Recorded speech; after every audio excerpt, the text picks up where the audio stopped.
بسم اللہ والحمد للہ والصلاة والسلام علی رسول اللہ وعلی آلہ واصحابہ اجمعین الی یوم الدین۔ الحمدللہ آج 1 مارچ 2020 کو سنڈے کے دن علمی و تحقیقی مجلس نمبر 105 میں 105 نمبر میں ہم نماز کا پریکٹیکل طریقہ سیکھیں گے انشاءاللہ تعالی، اور اسی طریقے کے اندر ہم نماز میں جتنے پوسچرز ہیں کس طریقے سے بنانے ہیں، کون سا رکن کیسے ادا کرنا ہے اس کو سیکھیں گے۔ اس کے بعد پھر عام نماز کا جو طریقہ ہے اس کے بعد انشاءاللہ تعالی نماز وتر کے طریقے کو، نماز جنازہ کے طریقے کو اور نماز عیدین کے طریقے کو انشاءاللہ تعالی۔ تو سب سے پہلے میں جو نماز کے لیے ہماری ریکوائرمنٹ ہے اس کو ڈسکس کرتا ہوں۔ وضو اور غسل والا معاملہ تو الگ سے ہے، یہ ساری چیزیں انڈرسٹوڈ ہیں۔ اس کے بعد جب آپ مسجد میں آئیں گے تو نماز کے لیے سب سے ضروری چیز یہ ہے کہ آپ قبلہ رخ کھڑے ہوں گے اور اپنے دماغ میں نیت کو حاضر کریں گے کہ آپ کون سی نماز پڑھنے جا رہے ہیں۔ جب تک نیت حاضر نہیں ہوگی نماز درست نہیں ہوگی۔ صحیح بخاری اور صحیح مسلم کی متفق علیہ حدیث ہے کہ اللہ کے محبوب صلی اللہ علیہ وآلہ وسلم نے فرمایا انما الاعمال بالنیات، اعمال کا دار و مدار نیتوں کے اوپر ہے۔ تو نیت کو حاضر کرنا ضروری ہے۔ زبان سے نیت کا اظہار کرنا یہ کوئی ثابت نہیں ہے، البتہ نیت کو ذہن میں حاضر کرنا کہ میں اس وقت کون سی نماز پڑھنے جا رہا ہوں، کس وقت کی نماز پڑھنے جا رہا ہوں اور کتنی رکعتیں پڑھنے جا رہا ہوں، نوافل پڑھنے جا رہا ہوں یا فرض نماز پڑھنے جا رہا ہوں، یہ ضروری ہے، ادروائز پھر نماز نہیں ہوگی۔ اور جب آپ قبلہ رخ کھڑے ہوں، اب ہم تو ڈسکس کر رہے ہیں انڈیویجول کی نماز، جب امام کے پیچھے نماز پڑھنی ہے اس کا پروٹوکول تھوڑا بہت جو ڈیفرنٹ ہے صف سیدھی کرنے کے اعتبار سے انشاءاللہ ہم پریکٹیکلی کریں گے، آپ سب لوگوں کو کھڑا کر کے انشاءاللہ تعالی۔ انڈیویجول جب کھڑے ہوں گے نماز کے لیے تو آپ نے اپنے پاؤں اتنے کھول لیں کہ نارمل جس کو کہا جاتا ہے، یعنی اگر میں اپنے اس بازو سے ایک سیدھا پرپینڈیکولر ڈرا کروں تو وہ سیدھا جا کے میرے پاؤں کے ایج کو پہنچے، نہ بہت زیادہ پاؤں کھول لیں اور نہ بہت کم۔ اور عموماً اگر آپ تقریباً 10 سے 11 انچ تک کھول لیں تو وہ نارمل تصور کیے جاتے ہیں۔ جیسے ہی آپ اس سے باہر نکلیں گے تو پھر جب آپ صف میں کھڑے ہوں گے تو کندھے سے کندھا نہیں ملے گا اور اسی طریقے سے پاؤں سے پاؤں نہیں ملیں گے، پاؤں ملائیں گے تو کندھا آؤٹ ہو جائے گا، کندھا ملائیں گے تو پاؤں آؤٹ ہو جائے گا۔ تو یہ یعنی دونوں کو اس طریقے سے بیلنس کرنا ہے۔ مرد کے لیے یہ ضروری ہے کہ وہ اپنی شلوار کو ٹخنوں سے اوپر رکھے۔ نماز کے علاوہ بھی سنت ہے، نماز میں تو اسپیسیفکلی سنت ہے مرد کے لیے، کیونکہ سنن ابی داؤد میں حدیث ہے اس مرد کی نماز نہیں ہوتی جس کا کپڑا ٹخنوں سے نیچے ہو۔ تو اس چیز کو انشور کرنا ہے کہ آپ کا کپڑا جو ہے وہ ٹخنوں سے اوپر ہے، یعنی جو لٹکانے والا کپڑا ہے۔ جرابیں اس کے اندر نہیں آتی، وہ لٹکائی نہیں جاتی، وہ پہنی ہوئی ہوتی ہے۔ اس کے بعد اگر آپ کی آستینیں وضو کی وجہ سے چڑھی ہوئی ہیں اوپر، ان آستینوں کو نیچے کریں۔ کف ثوب بھی منع ہے۔ اسی طریقے سے تہمت کو یا شلوار کو اوپر کرنے کے لیے یوں اڑیسنا، اس کو اندر کی طرف موڑنا، یہ بھی منع ہے، یہ بھی کف ثوب کے اندر آتا ہے۔ صحیح بخاری میں ان چیزوں کی ممانعت موجود ہے نبی صلی اللہ علیہ وآلہ وسلم کے ریفرنس سے۔ تو اس اعتبار سے ان ساری چیزوں کو دیکھ لینا ہے۔ پھر آپ نے قبلہ رخ کھڑے ہونا ہے اس حال میں کہ آپ جب قیام کے لیے اپنے ہاتھوں کو بلند کریں تو آپ کے یہ چیز ذہن میں ہونی چاہیے کہ میں اللہ تعالیٰ کے سامنے ہینڈز اپ کرنے جا رہا ہوں۔ یہ رفع الیدین کا ایک فلسفہ ہے، اور یہ جب ذہن میں ہوگا تو پھر نماز کے اندر خشوع و خضوع بھی نصیب ہوگا انشاءاللہ تعالیٰ۔ رفع الیدین کیسے کرنا ہے؟ اپنے ہاتھوں کو نارملی بلند کرنا ہے، یعنی اس کونی کو اگر ہم پیوٹ مانیں تو یہ کونی اگر ہم یوں رکھتے ہوئے اپنے ہاتھ کو یوں بلند کریں تو آپ دیکھیں گے کہ میری جو انگلیاں ہیں وہ کانوں کی سیدھ میں آ گئی ہیں، سائڈ سے جا کے دیکھیں، اور میری ہتھیلی جو ہے وہ کندھے کی سیدھ میں آ گئی ہے۔ یہ سنت طریقہ ہے۔ اور اس دوران ہاتھ کی انگلیاں اتنی کھلی ہوئی ہونی چاہیے جو نارمل ہے۔ سنن ابی داؤد میں حدیث ہے کہ نبی علیہ السلام جب رفع الیدین کرتے تھے تو ہاتھوں کی انگلیوں کو پھیلا کر کرتے تھے۔ پھیلانے سے مراد یہ نہیں ہے کہ ایسے کرتے تھے، تو بالکل اب نارمل طریقہ ہے۔ یعنی وہ راوی یہ بتانا چاہ رہے ہیں کہ نبی علیہ السلام ہاتھوں کو یوں نہیں رکھتے تھے بلکہ نارملی رکھتے تھے. اب آپ اس کو یوں دیکھیں گے تو میں جب اس کو ہاتھ کو بلند کروں گا تو آپ یہ دیکھیں میرے دونوں انگلیاں کانوں کی سیدھ میں ہیں, میری ہتھیلیاں کندھے کی سیدھ میں ہیں, اور میری ہتھیلیاں قبلہ رخ ہیں, اور اس دوران یہاں پر ہی تھوڑی دیر کے لیے روکتے ہوئے میں اللہ اکبر کہوں گا اور اس کے بعد اپنے ہاتھوں کو باندھوں گا. اب جتنے بھی رفع الیدین ہوں گے وہ اسی طریقے کے ساتھ ہوں گے. صحیح مسلم میں حدیث ہے کہ نبی صلی اللہ علیہ وآلہ وسلم اپنے ہاتھوں کو کانوں تک بلند کرتے تھے. صحیح بخاری میں حدیث ہے کہ نبی علیہ السلام اپنے ہاتھوں کو کندھوں تک بلند کرتے تھے. اس میں تطبیق یہی بنتی ہے کہ آپ ہاتھ اس طرح بلند کرتے تھے کہ اگر انگلیاں دیکھی جائیں تو وہ کانوں کی سیدھ میں آ جائیں اور ہتھیلیاں دیکھی جائیں تو وہ کندھوں کی سیدھ میں آ جائیں. یہ نارمل پوزیشن ہے اور یہ بالکل صحیح ہونا چاہیے. اس کے لیے پریکٹس کرنے کا طریقہ ہے کہ آپ شیشے کے آگے کھڑے ہوں اور اس کی پریکٹس کریں. بعض لوگ ہوتے ہیں ان کے ہاتھ یوں ہوئے ہوتے ہیں, یوں ہوتے ہیں, کچھ یوں ہوئے ہوتے ہیں. یہ پریکٹس آپ کو کرنی پڑے گی. کسی کا ایک ہاتھ اونچا ہوتا ہے, نیچے ہوتا ہے, تو یہ اب مجھے جو آپ میں یہ کر رہا ہوں میرے سامنے شیشہ نہیں ہے, یہ میری پریکٹس کی وجہ سے یہ سیدھا نظر آ رہا ہے. بعض اوقات آپ سمجھ رہے ہوں گے کہ سیدھا ہے لیکن وہ سیدھا ہوتا نہیں ہے, ٹیڑھا ہو جاتا ہے. تو اس کے لیے آپ کو پریکٹس کرنی پڑے گی. اور رفع الیدین کرتے ہوئے آپ نے اللہ اکبر کہہ کے ہاتھوں کو باندھنا ہے. یہ صحیح بخاری کے اندر یہ بھی حدیث موجود ہے کہ نبی علیہ السلام رفع الیدین کرتے اور اللہ اکبر کہتے. اور صحیح بخاری مسلم میں یہ بھی ملتا ہے کہ آپ صلی اللہ علیہ وآلہ وسلم اللہ اکبر کہتے اور رفع الیدین کرتے. لہٰذا اس چکر میں نہیں پڑنا کہ پہلے رفع الیدین کرنا ہے یا پہلے اللہ اکبر کہنا ہے. دونوں بیک وقت کہنے ہیں, آگے پیچھے کہنے ہیں, جس بھی طریقے سے کہیں سائملٹینیسلی آپ کہہ لیں. ہر صورتحال جو ہے وہ سنت کے مطابق ہے, کیونکہ اتنی جو باریکی ہے نا وہ احادیث کے اندر نہ تو اللہ تعالیٰ کو مطلوب ہے کہ اس طرح کی رپورٹ کی جائے, نہ نبی علیہ السلام نے ان کو اس طریقے سے تعلیم فرمایا. تو یہ بڑی امپورٹنٹ چیز ہے اس حوالے سے. اللہ اکبر کہہ کے آپ نے ہاتھوں کو باندھا. اب ذرا یہ ہاتھوں کو باندھنے کی پوزیشن آپ ذرا دیکھ لیں. یہ میرا جو لیفٹ والا ہاتھ ہے یہ بعض لوگ یوں کر کے مٹھی بند کر لیتے ہیں, اس کو آپ نے یوں رکھنا ہے جو نارمل پوزیشن ہے. اس کے بعد آپ نے یہ دایاں ہاتھ بائیں ہاتھ کے اوپر یوں رکھا کہ جو نارمل پوزیشن ہے. بعض لوگ یوں کر کے پکڑ لیتے ہیں, ٹھیک ہے, اگر آسانی ہے یوں کر کے پکڑ لیں, یہ نارمل پوزیشن ہے. اور اگر آپ اس کو یوں رکھیں گے تو آپ کو رکھنے میں بھی آسانی ہوگی.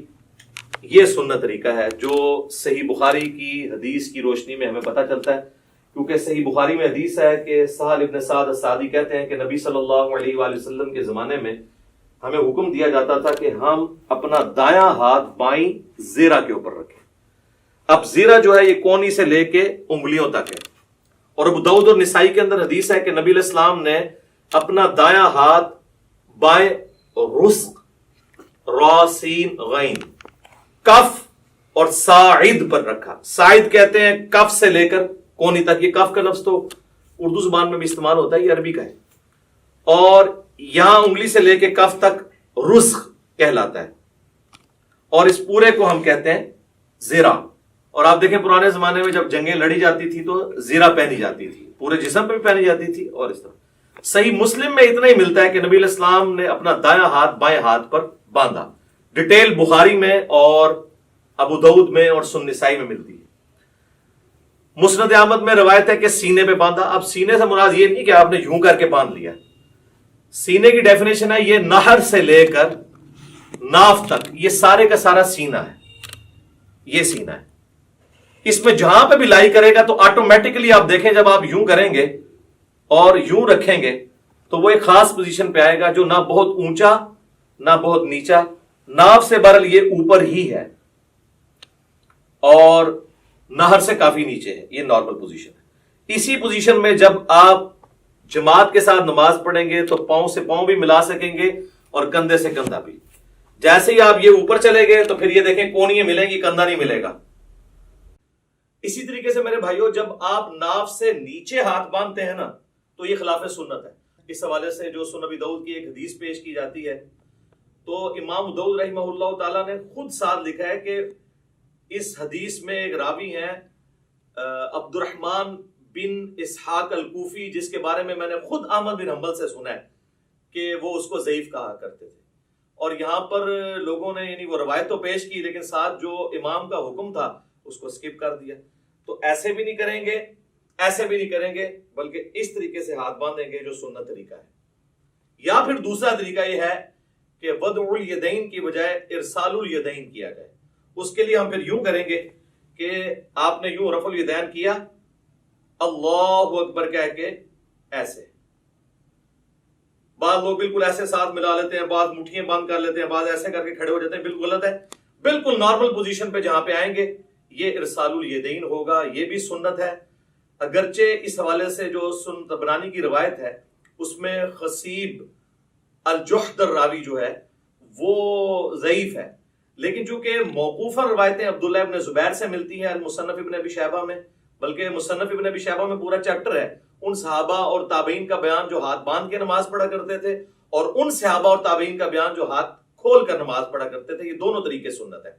اور میں نے تو سنن ابی داؤد کی جو 730 نمبر حدیث ہے اس سے بھی یہ چیز ثابت کی ہے کہ انڈائریکٹلی ابو حمید سعدی کی جو 10 صحابہ والی حدیث ہے وہ بھی اس کو سپورٹیو ہے کہ ارسال الیدین کرنا بھی سنت ہے۔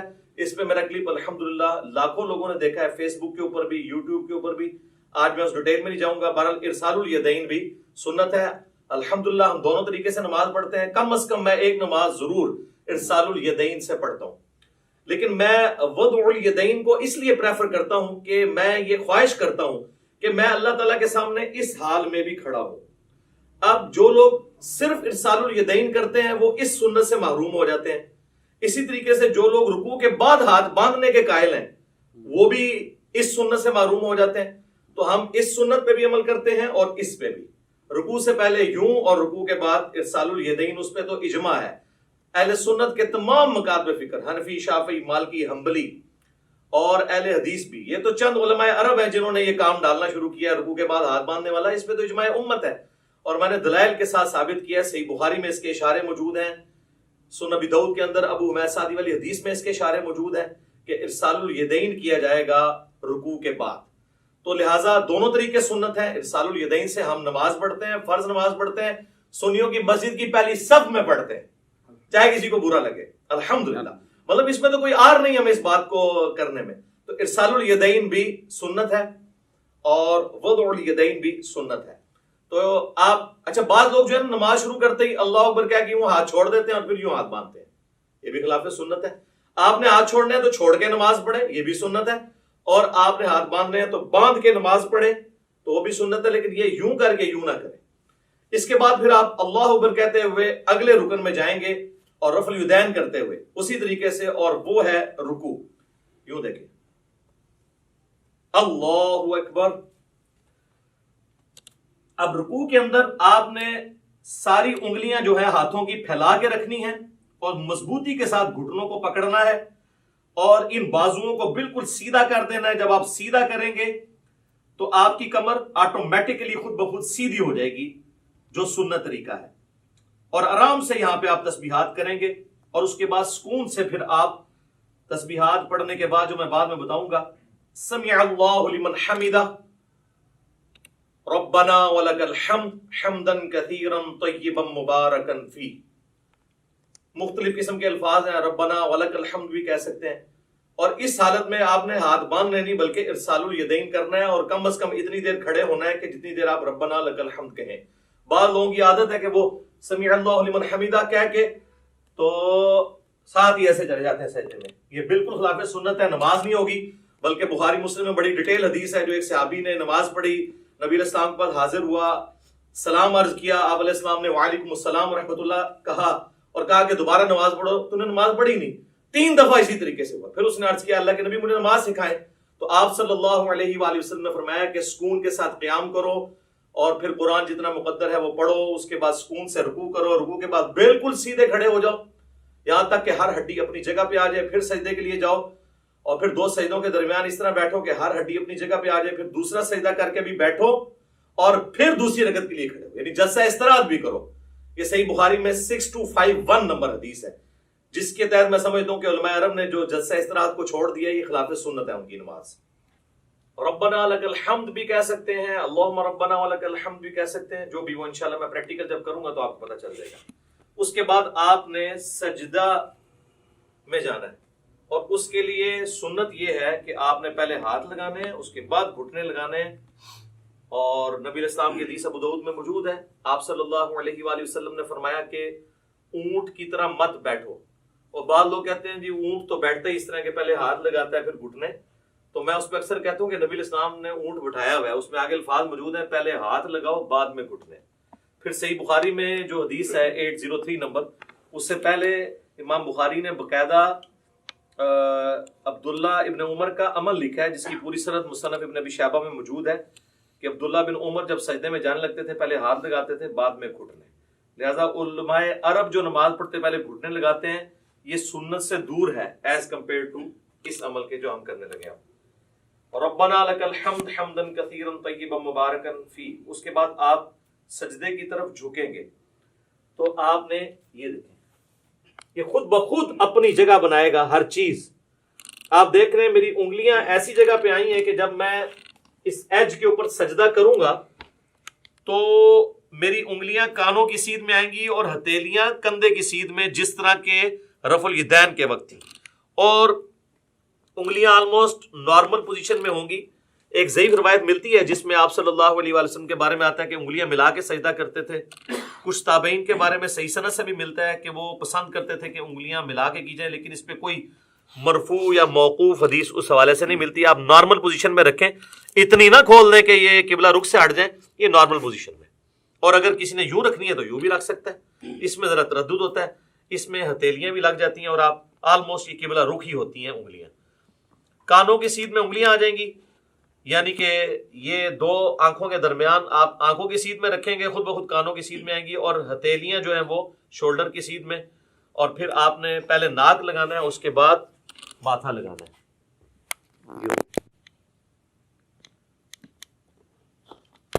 اسی حالت میں سجدے کی تسبیحات آپ نے پڑھنی ہے، سبحان ربی الاعلی، یا باقی تسبیحات انشاءاللہ پڑھ کے بتا دوں گا.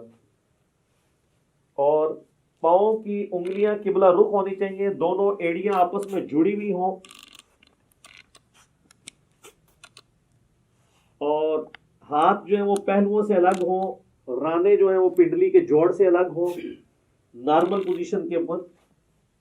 اور ادھر سے اگر یعنی اس میں گیپ بھی موجود ہونا چاہیے. سب سے افضل طریقہ تو یہی ہے کہ تھوڑا اور بڑا کر لیا جائے سجدہ یوں کر کے، لیکن وہ آج کل ہماری صفحے جو ڈیزائن ہے اس میں وہ بڑے والا سجدہ نہیں ہوتا جو بخاری مسلم میں آتا ہے کہ بکری کا بچہ بھی گزر سکتا تھا، وہ اعلیٰ ترین درجہ ہے. جس چیز سے منع کیا گیا نا وہ یہی ہے کہ آپ نے، بخاری مسلم میں آتا ہے کہ کونیاں زمین پہ کتے کی طرح نہیں یوں بچھانی. اور ظاہر ہے اس حکم میں مرد و عورت دونوں ہی شامل ہیں نماز کے طریقے کے اعتبار سے. تو اس کو اٹھا کے رکھنی ہے اور پہلوؤں سے الگ رکھنا ہے، پیٹ سے نہ ٹچ کریں، پیٹ جو ہے وہ یہ رانوں سے الگ رہے، اور ران اور پنڈلی کا جوڑ جو ہے یہ الگ الگ رہے. اس حالت میں آپ نے سجدہ کرنا ہے. تو یہ اس کے بعد اللہ اکبر کیا ہے کہ آپ نے جب بیٹھنا ہے تو آپ کی پوزیشن کیا ہونی چاہیے کہ آپ یہ انگلیاں قبلہ رخ ہوں، یہاں پہ بھی نارمل، یوں کرنے کی ضرورت نہیں ہے، نارمل رکھیں جہاں آپ کو آسانی رہتی ہے. اس طریقے سے بھی سنت ہے. صحیح مسلم کے اندر یہ طریقہ بھی آیا ہے اور صحیح مسلم کے اندر یہ طریقہ بھی آیا ہے. یہ دونوں طریقے سنت ہے. یہاں پہ مشہور ہے کہ جی وہ اگر کسی کی انگلیاں یوں نیچے ہو جائیں تو اس کی انگلیاں کاٹ دی جائیں، جبکہ صحیح مسلم میں ہے کہ نبی علیہ السلام جب آخری رکعت میں تورک بیٹھتے تھے جو میں اینڈ پہ بتاؤں گا، تو اپنے بائیں ہاتھ سے اپنے گھٹنے کو لقمے کی طرح پکڑ لیتے تھے. تو یوں بھی رکھنا سنت ہے، اور جب یوں رکھیں گے تو ابو داؤد میں حدیث ملتی ہے سنن نسائی کے اندر کہ نبی علیہ السلام کی جو یہ زرہ ہے وہ ران کے ساتھ لگ جایا کرتی تھی. آپ یہ دیکھیں لگی ہوئی ہیں دونوں زریں ران کے ساتھ لگی ہوئی ہیں، اور جب یوں رکھیں گے تو پھر یہ ران سے اٹھ جائیں گی. یہ طریقہ بھی سنت ہے، اس میں کوئی فرق نہیں ہے، دونوں طریقے سنت ہیں.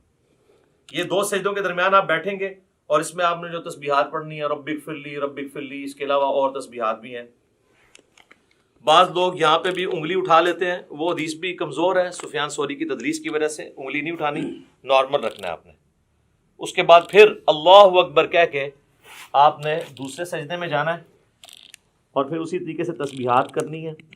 ناک بھی لگنا چاہیے، ماتھا بھی لگنا چاہیے، اور زمین کی سختی ہلکی سی معلوم ہونی چاہیے. بالکل نہیں ہوا میں سجدہ ہو رہا ہو، بہتر ہے مٹی والی جگہ پہ ہو تو زیادہ افضل ہے اور نبی الاسلام کو پسندیدہ بھی ہے. باقی چٹائی وغیرہ بھی جائز ہے، میں نے اس کے حوالے سے بھی کافی ویڈیوز ریکارڈڈ موجود ہیں.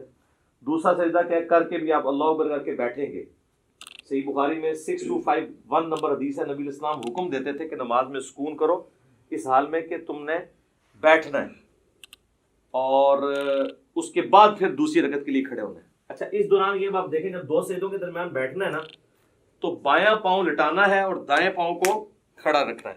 یہ جہاں پہ آپ کو نارمل لگے. بعض لوگوں کے پاؤں شروع سے عادت نہیں ہوتی ہے تو وہ پاؤں بےچارے جو ہیں وہ کھڑا نہیں کر سکتے، تو ان کو کبھی بعض کا ایسے کرنا پڑتا ہے. کر سکتے ہیں، جائز ہے، ایسے کر سکتے ہیں جیسے اس کو آسانی لگے یوں. لیکن سنت یہی ہے کہ دایاں پاؤں آپ کھڑے کریں گے اور بائیں کو لٹا کے اس پہ بیٹھیں گے دو سجدوں کے درمیان.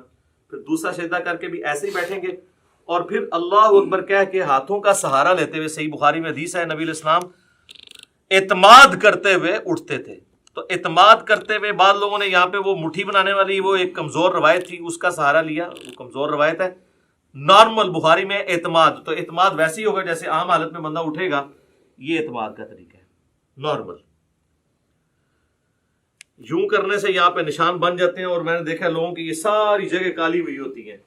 تو یہ تو اب ادھر تو آپ قالین پہ کر لیں گے، تو صحابہ کرام تو مٹی کے اوپر نماز پڑھتے تھے تو کیا حالت ہو جاتی ہوگی اگر یہ والا کام ہو. تو وہ ایسے ایسے میں نے دیکھا یوں کر کے کھڑے ہو رہے ہوتے ہیں اور وہ کہتے ہیں مٹھیوں والی حدیث، وہ تو روایت ہی کمزور ہے. بخاری میں واضح ہے کہ نبی الاسلام اعتماد کر کے تو دوسری رکعت کے لیے کھڑے ہوتے تھے. اور اب جب ہم نے دوسرے سجدے سے سر اٹھانا ہے اللہ اکبر کہنا ہے، لیکن یہاں بیٹھنا ہے تو کچھ نہیں پڑھنا، بس اتنی دیر بیٹھنا ہے کہ سارے اعضاء اپنی جگہ پہ آ جائیں. اس کے بعد بغیر اللہ اکبر کیے ہوئے یوں کھڑے ہونا ہے اور پھر ارسال الیدین کر رہے ہیں تو ایسے کھڑے ہو کے اگلی رکعت شروع کرنی ہے، اور وضع الیدین کر رہے ہیں تو اپنے ہاتھ باندھ کے. دونوں طریقے درست ہیں. اور پھر دوسری رکعت کو آپ نے اسی طریقے سے مکمل کرنا ہے.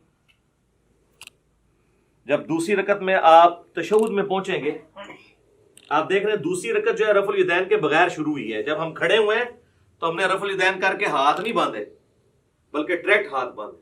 اور رکھتے جتنی ہیں وہ رفع الیدین سے شروع ہوتی ہیں، یعنی طاق رکھتے ہیں پہلی اور تیسری. دوسری اور چوتھی بغیر رفع الیدین کے شروع ہوتی ہے. لیکن جو دوسرے والے رفع الیدین ہیں رکوع میں جاتے وقت اور رکوع سے اٹھتے وقت یہ ہر رکعت میں ہوتا ہے. ایک اور رفع الیدین بھی ہے جو انس بن مالک سے جز رفع الیدین میں امام بخاری نے نقل کیا ہے دو سجدوں کے درمیان، تابعین سے بھی ثابت ہے، وہ بالکل ہم جائز سمجھتے ہیں.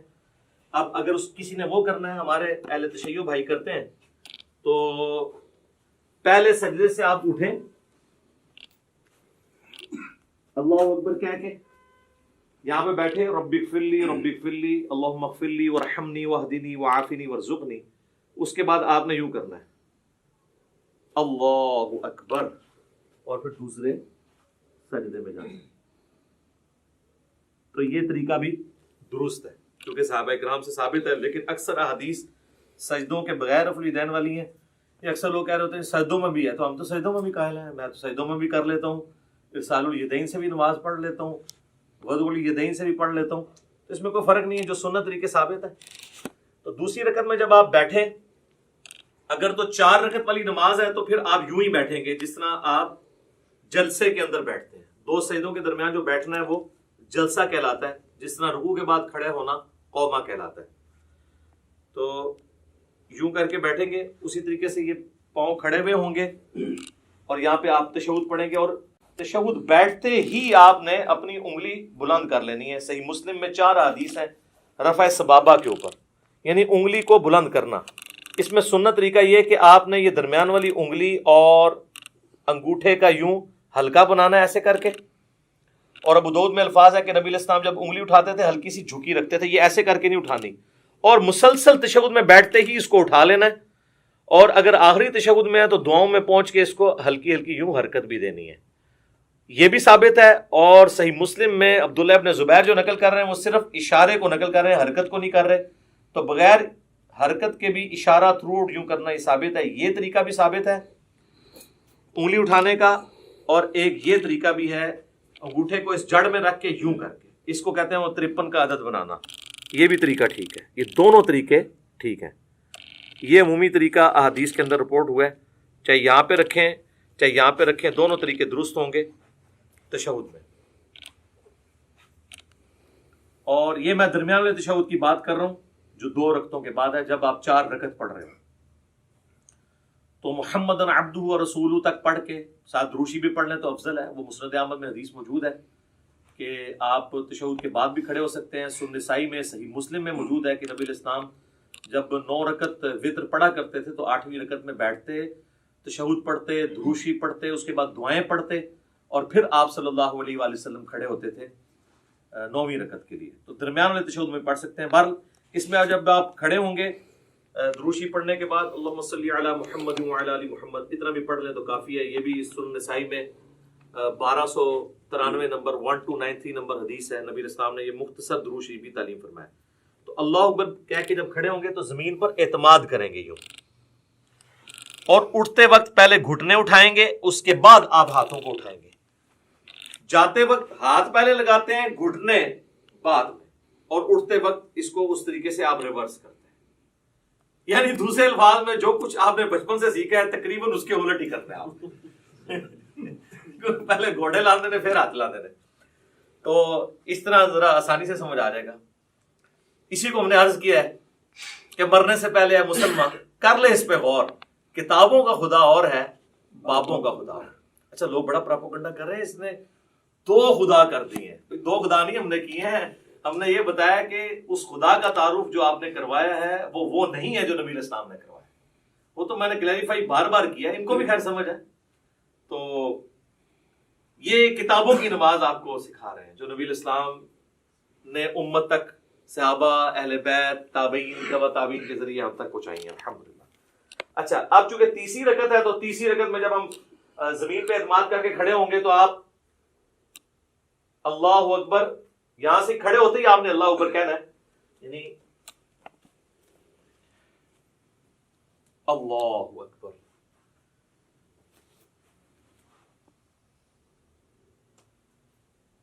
پھر وضع الیدین کر لینا ہے، یا اگر آپ نے ارسال الیدین کرنا ہے تو آپ یوں کر لیں، اور پھر تیسری رکعت میں جو پڑھنا ہے وہ انشاءاللہ میں پریکٹیکلی پڑھ کے بھی بتا دوں گا، سب کو پتہ ہی ہے، ہم تو پوسچرز اس وقت ڈسکس کر رہے ہیں کیسے کیسے بنانے ہیں۔ تیسری رکعت بھی اسی طریقے سے ہوگی، اور تیسری رکعت میں بھی دوسرا سجدہ کرنے کے بعد جلسے میں بیٹھ کے، جسے جلسہ استراحت کہتے ہیں، پھر آپ نے کھڑے ہونا ہے تیسری رکعت کے لیے اور چوتھی رکعت کے لیے، اور وہ رفع الیدین کے بغیر ہوگی، ڈائریکٹ ہاتھ باندھیں گے یا ارسال الیدین کریں گے نارمل پوزیشن میں۔ پھر اسی طریقے سے اللہ اکبر کہہ کے آپ رکوع میں جائیں گے، پھر رکوع سے اٹھیں گے اور ربنا لک الحمد کہیں گے۔ تو چوتھی رکعت میں جب آپ دوسرا سجدہ کر کے بیٹھیں گے تو صحیح بخاری میں موجود ہے نبی صلی اللہ علیہ وآلہ وسلم تورک کیا کرتے تھے، اور اس میں الفاظ ہیں کہ چوتھی رکعت میں بیٹھتے تھے، اور ابو داؤد میں یہ الفاظ ہیں ابو حمید سعدی والی حدیث کے اندر کہ جس رکعت میں آپ نے سلام پھیرنا ہوتا تھا نا اس میں آپ تورک کرتے تھے۔ تو اس سے ہمیں یہ بات پتہ چلی کہ چاہے 4 رکعت والی نماز ہے، 3 والی ہے، 2 والی ہے، جس تشہد میں دروشی پڑھنے کے بعد آپ نے سلام پھیرنا ہے اس میں آپ نے تورک کرنا ہے۔ اور اس میں حکمت بھی ہے کہ اس میں انسان تھکتا نہیں ہے۔ تورک جو ہے یہ دایاں پاؤں آپ نے بائیں پاؤں کے نیچے سے گزار کے دائیں پاؤں کو آپ نے کھڑا کرنا ہے، اور آپ نے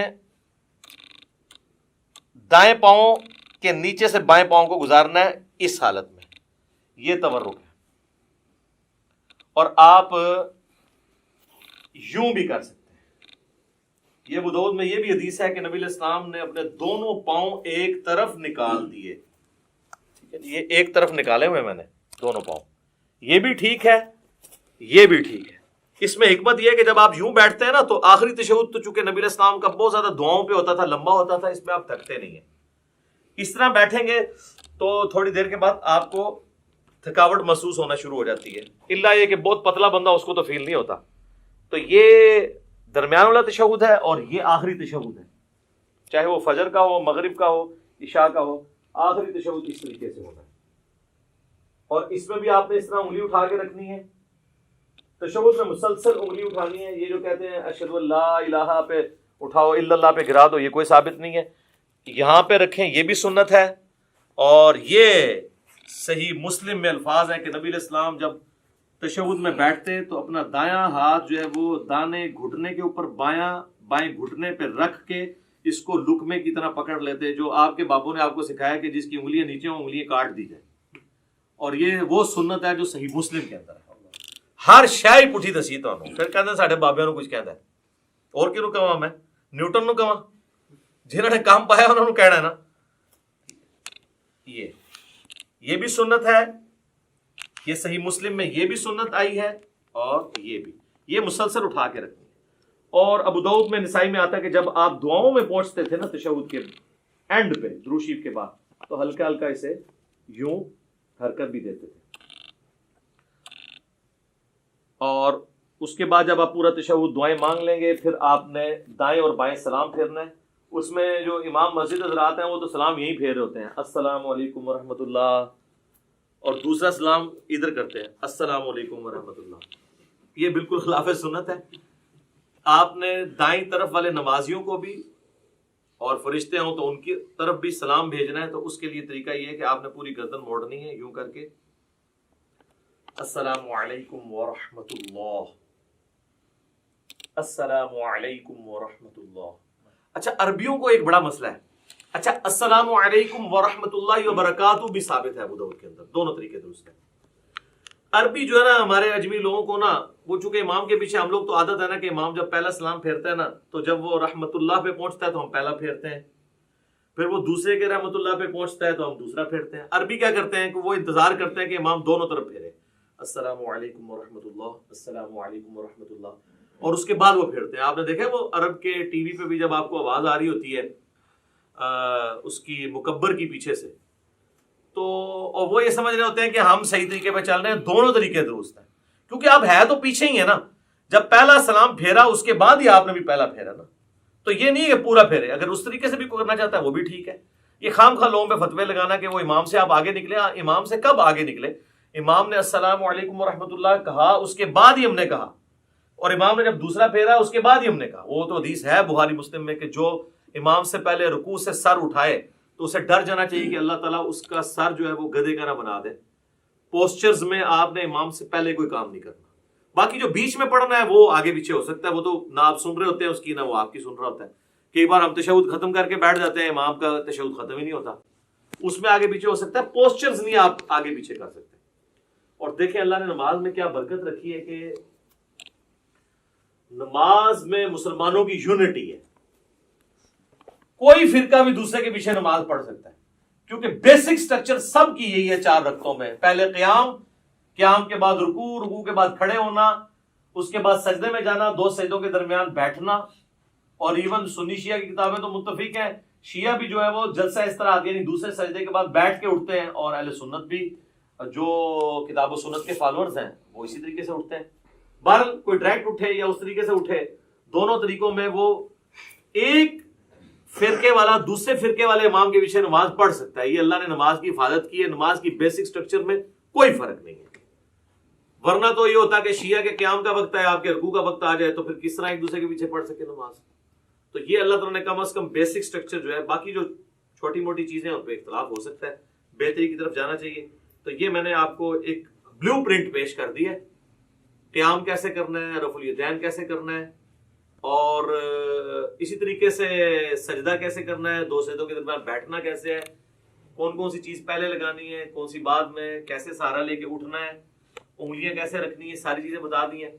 اہل تشیع کے ہاں ایک ریناؤنڈ چیز ہے کہ وہ جب یعنی نماز کا اختتام کرتے ہیں تو 3 دفعہ اللہ اکبر ایسے ایسے کہتے ہیں، تو سلام نہیں پھیرتے، لیکن شیعہ سلام پھیرنے کے قائل بھی ہیں۔ خامنائی صاحب نے نماز پڑھائی، ثاقب اکبر صاحب نے مجھے خود کہا، میں نے ان کے پیچھے نماز پڑھی، انہوں نے دونوں طرف سلام پھیرا، دونوں طریقے درست ہیں۔ باقی اللہ اکبر پہ تو ہم بھی متفق ہیں کہ نماز کے اینڈ پہ ہم بھی بلند آواز سے اللہ اکبر کہتے ہیں۔ بخاری مسلم میں حدیث ہے کہ نبی علیہ السلام کی نماز کا مکمل ہونا اللہ اکبر کی آواز سے، تکبیر کی آواز سے پہچانا جاتا تھا۔ اس کے بعد آہستہ آواز سے 3 دفعہ استغفر اللہ، اور پھر اللہم انت السلام و منک السلام تبارک یا ذا الجلال والاکرام۔ جو ہمارے گرین اور بلو کارڈز آپ پڑھ سکتے ہیں، سب کچھ موجود ہے اس کے اندر۔ تو یہ بیسک سٹرکچر تھی جس میں نے کوشش کی کہ آپ کو ایک اوور آل پکچر پتہ چل جائے۔ اب میں فزیکلی آپ کو نماز پڑھ کے بھی بتاؤں گا، تاکہ آپ کو پتہ چل جائے کہ اس میں نے یہ پڑھنا ہے اور اس طرح پڑھنا ہے اور کم از کم اتنا پڑھنا ہے. زیادہ تو آپ جتنا گڑ ڈالیں میٹھا ہوگا. لیکن اس لیول پہ جانے سے پہلے میں آپ کو ایک بلو پرنٹ باقی نمازوں کا بھی بتا دیتا ہوں. یہ تو 4 رکعتوں کا بتایا, اگر 2 رکعتیں ہوتی تو میں دوسری رکعت میں یوں تورک بیٹھ جاتا. اور اگر وطر کی نماز ہوتی تو وطر کا طریقہ بھی ہم ڈسکس کر رہے ہیں, تو وطر کا طریقہ بھی سیم اسی طریقے سے جس طرح عام نماز ہے. 3 وطر نبی علیہ السلام کی عمومی سنت ہے. صحیح بخاری میں قاسم بن محمد بن ابی بکر جو سیدنا ابو بکر رضی اللہ تعالیٰ عنہ کے پوتے ہیں, وہ کہتے ہیں میں نے صحابہ کرام کو 3 رکعت وطر پہ پایا, البتہ ایک میں حرج نہیں ہے. اور بخاری مسلم میں وہ تو مشہور حدیث ہے, رمضان ہو یا غیر رمضان, اما عائشہ کہتی ہیں نبی علیہ السلام 11 رکعت پڑھتے تھے, 8 تراویح اور 3 وطر, یا 8 نفل یا تہجد کچھ بھی کہہ لیں. تو 3 وطر کا طریقہ یہ ہے کہ آپ نے وطر کو مغرب سے مختلف کرنا ہے, کیونکہ المستدرک للحاکم میں صحیح ابن حبان میں موجود ہے, نبی علیہ السلام نے فرمایا اسے مغرب سے مختلف کرو. اور مغرب سے مختلف کرنے کا طریقہ کیا ہے کہ 2 طریقے ہیں. ایک وہ ہے جو صحیح بخاری اور مسلم میں آیا ہے عبداللہ بن عمر سے, کہ وہ 2 رکعتیں پڑھنے کے بعد سلام پھیر دیا کرتے تھے, اور پھر سلام پھیرنے کے بعد اگر کسی اپنے غلام کو کوئی حکم دینا ہوتا تو حکم دیتے, تاکہ یہ پتہ چل جائے کہ اس کے دوران بول سکتے ہیں, اور پھر 1 رکعت الگ سے پڑھا کرتے تھے. یہ مغرب سے مختلف کرنے کا ایک طریقہ ہے. دوسرا جو ہے وہ ہمیں سیدنا عمر فاروق رضی اللہ تعالیٰ عنہ سے صحیح ابن خزیمہ میں, ابن حبان میں, المستدرک للحاکم اور کئی کتابوں میں ملتا ہے کہ وہ کیا کرتے تھے کہ دوسرا جو تشہد ہے نا, جو 2 رکعتوں کے بعد جو تشہد ہے وہ نہیں بیٹھتے تھے. مغرب میں تو ہم بیٹھتے ہیں نا, تو دوسری رکعت میں بھی وہ جلسہ استراحت کرتے تھے اور تیسری رکعت کے لیے کھڑے ہو جاتے تھے. اور جب آپ تیسری رکعت کے لیے کھڑے ہوں گے, چونکہ یہ آڈ رکعت ہے, تو پھر یہ رفع الیدین سے شروع ہوگی. یہ بھی اکثر لوگ پوچھ رہے ہوتے ہیں کہ تیسری بغیر رفع الیدین دی ہوگی, رفع الیدین. سر آڈ رکعت سمپل فارمولہ ہے رفع الیدین کے ساتھ. رفع الیدین کتنے ہونے ہیں؟ 4 رفع الیدین تو اتفاقی ہیں. نماز شروع کرتے وقت, ہر رکعت میں رکوع میں جاتے وقت اور اٹھتے وقت 3 ہو گئے, اور 2 رکعتوں سے اٹھ کے یعنی تیسری رکعت کے اندر یہ 4 ہے, اور 5واں 2 سجدوں کے درمیان ہے. اس کے علاوہ بھی اگر جس کو جتنا شوق ہے کرتا رہے, ہر اٹھک بیٹھک پہ کرے, اس کی مرضی. یہ ایٹ لیسٹ ڈیٹم لیول ہے. اچھا جی, اب وطر میں چونکہ وہ مختلف اس طرح کرنا ہے, وہ تو میں نے آپ کو بتا دیا. جب آپ تیسری رکعت میں ہوں گے, چاہے وہ الگ سے پڑھ رہے ہوں آپ, چاہے وہ آپ فصل کر کے یعنی سلام درمیان والے دونوں پھیر کے اس کے بعد پڑھ رہے ہوں, تو جب آپ تیسری رکعت میں سورۃ الفاتحہ میں سورت ملا لیں گے, اس کے بعد آپ اس کے ساتھ ہی دعائے قنوت پڑھ سکتے ہیں. اللہم اہدنی فیمن ہدیت. آج کلپ چڑھ گیا ہوگی کہ اصل دعا کیڑی ہے, ٹھیک ہے. تو اور اس میں آپ ارسال الیدین اگر کیے ہوئے تو اس حالت میں پڑھیں گے, لیکن پڑھیں گے آپ رکوع سے پہلے. صحیح بخاری میں 1002 نمبر حدیث ہے, انس بن مالک کہتے ہیں وہ شخص غلط بیانی کر رہا ہے, جھوٹ بول رہا ہے, جو یہ کہہ رہا ہے کہ نبی صلی اللہ علیہ وآلہ وسلم قنوت وطر کی قنوت کی دعا جو ہے وہ رکوع کے بعد کیا کرتے تھے. آپ نے صرف 1 مہینہ رکوع کے بعد کی, وہ کافروں پہ بد دعا کی تھی, قنوت نازلہ. آپ ہمیشہ رکوع سے پہلے کرتے تھے. رکوع سے پہلے کیسے ہے, سورت ملائی, اس کے بعد یہ آپ نے پڑھ دیا اللہم اہدنی فیمن ہدیت, یہ دعا پوری کی, پھر آپ رفع الیدین کر کے رکوع میں چلے گئے. اور دوسرا طریقہ جو کم از کم 3 تابعین سے ثابت ہے اور سیدنا عمر سے بھی ثابت ہے, اور المصنف ابن ابی شیبہ میں, مستدرک الحاکم میں, صحیح ابن حبان کے اندر, ابن خزیمہ کے اندر, المعجم الکبیر طبرانی کے اندر ڈیٹیل سے مل جائے گا آپ کو کہ سیدنا عمر جو ہے وہ تکبیر کہتے تھے دعائے قنوت پڑھنے سے پہلے. یعنی سورت ملا لی, اس کے بعد سورت ملانے کے بعد آپ نے اللہ اکبر کیا, تکبیر کہی, اور دوبارہ ہاتھ باندھ کے آپ نے دعائے قنوت مانگی. اس میں ہاتھ نہیں اٹھانے ہوتے کیونکہ یہ قنوت نازلہ نہیں ہے, یہ عام قنوت ہے. عام قنوت میں ہاتھ باندھے جاتے ہیں یا ارسال الیدین کر کے آپ پڑھیں. ہاتھ اٹھانے والی کافروں پہ بد دعا ہے, اور وہ ہوتی بھی رکوع کے بعد ہے, اور وہ ہوتی بھی عموماً فرض رکعت جو فرض نماز ہے اس کی آخری رکعت میں رکوع میں جانے کے بعد ہوتی ہے, جو سنت ہے. وہ آپ کو قنوت والا چیپٹر مشکات میں مل جائے گا, ابو داؤد ترمذی ابن ماجہ کے حوالے سے حدیث مل جائے گی. اور جو قنوت وطر کے اندر کوئی قنوت نازلہ کرنا چاہتا ہے تو نبی علیہ السلام سے ثابت نہیں, لیکن صحابہ کرام سے, ابی ابن کعب سے صحیح ابن خزیمہ کے اندر موجود ہے, جس میں دعائے قنوت بھی انہوں نے پڑھی اور ساتھ درود شریف بھی پڑھا اینڈ کے اوپر, اور بھی دعائیں مانگی. وہ آپ کر سکتے ہیں, صحابہ کا یہ طریقہ. اور میں اس پہ اکثر کہتا ہوں کہ جو لوگ کہتے ہیں کہ صحابہ کرام نعوذ باللہ حجت نہیں ہے، ہم نے مرفوع حدیثی دیکھنی ہے، تو ان کے لیے لمحہ فکری ہے کہ وہ جتنی یہاں پہ قنوت نازلہ پڑھا رہے ہیں اپنے وطروں کے اندر رمضان میں، وہ تو صحابہ کا طریقہ ہے۔ جب داڑھی کی باری آتی ہے ہم نہیں کاٹتے، لیکن مٹھی کے بعد صحابہ کا اجماع ہے کہ کاٹنا جائز ہے۔ وہاں کہتے ہیں جی ہم نبی علیہ السلام کو دیکھ رہے ہیں، تو نبی علیہ السلام کو بھی نہیں آپ دیکھ رہے، نبی علیہ السلام کی تو مٹھی سے بڑی نہیں ہے، یہ بھی میں نے ثابت کیا ہے الحمدللہ۔ ساتھ ساتھ تھوڑی سی برین واشنگ ہوتی رہنی چاہیے، تبھی چیزوں کی سمجھ آتی ہے۔ تو اللہ اکبر کہہ کے ارسال الیدین کیا یا ہاتھ باندھے اور آپ نے دعائے قنوت پڑھی، اس کے بعد اللہ اکبر کہہ کے دعائے قنوت کے بعد روشی بھی پڑھنا ہے، اور پھر آپ نے وہ پورا کیا۔ اب چونکہ چاہے آپ نے فصل کیا ہوا ہے، درمیان میں 2 پڑھ کے سلام پھیرے ہوئے ہیں، یا آپ نے 2 کے بعد آپ کھڑے ہوئے ہیں، دونوں صورتوں میں تیسری رکعت تو آپ کی وتر کی آخری ہوگی، اس میں پھر آپ تورکی بیٹھیں گے۔ بلکہ سنن کبریٰ البیہقی میں یا مصنف ابن ابی شیبہ میں ملتا ہے نا کہ جس رات سیدنا ابو بکر کو دفن کیا گیا تو رمضان کی رات نہیں تھی، تو حضرت عمر نے کہا میں نے تو وتر ہی نہیں پڑھے ہوئے ہیں، تو پھر انہوں نے کہا میں جماعت کراتا ہوں تو میرے پیچھے وتر پڑھو۔ اس سے یہ بھی بات پتہ چلی کہ رمضان کے علاوہ وتر کی جماعت کروائی جا سکتی ہے۔ تو اس میں انہوں نے وتر اسی طریقے سے پڑھائے تھے کہ انہوں نے درمیان تشہد چھوڑا تھا اور اپنا 3 وتر پڑھائے تھے۔ اور وتر کے اوپر میرا ڈیٹیلڈ 130 مسئلہ ہے، اس میں میں نے ساری نیٹی گریٹیز ڈسکس کی ہیں، آج اس ڈیٹیل میں جانے کی ضرورت نہیں۔ نماز وتر بھی کمپلیٹ ہوگی تھی، کوئی چیز ہے تو نہیں کی نماز وتر کے حوالے سے؟ کون سی دعا آخر میں؟ وتر کے بعد جب ختم کرتے ہیں، وتر کے بعد وہ تو اذکار ہے نا، وہ وتر کے طریقے میں تو نہیں آتے، وہ تو ہے سبحان الملک القدوس اور 3 دفعہ پڑھ کے رب الملائکۃ والروح، آخری بار اس کو اونچی، وہ تو اذکار ہیں، وہ تو علیحدہ سے ہمارے لکھے ہوئے ہیں۔ فی الحال ہم طریقے کو ڈسکس کر رہے ہیں، اور یہ تو ہو گیا نماز وتر کا طریقہ۔ اب آ جائیں آپ نماز عیدین کے طریقے کے اوپر، تو وہ تو ہوتی 2 رکعت ہے، چاہے وہ عید الاضحیٰ ہو یا عید الفطر ہو، 2 رکعتیں ہوتی ہیں، اور اس میں 12 تکبیرات ہوتی ہیں، جو ابو داؤد کے اندر حدیث موجود ہے، الموطا امام مالک کے اندر موجود ہے کہ 7 تکبیرات سورۃ الفاتحہ سے پہلے پہلی رکعت میں، اور 5 تکبیرات سورۃ الفاتحہ سے پہلے دوسری رکعت میں، یہ طریقہ ہے۔ اور اگر کوئی بھول جائے تو رکوع کے بعد بھی کر سکتا ہے۔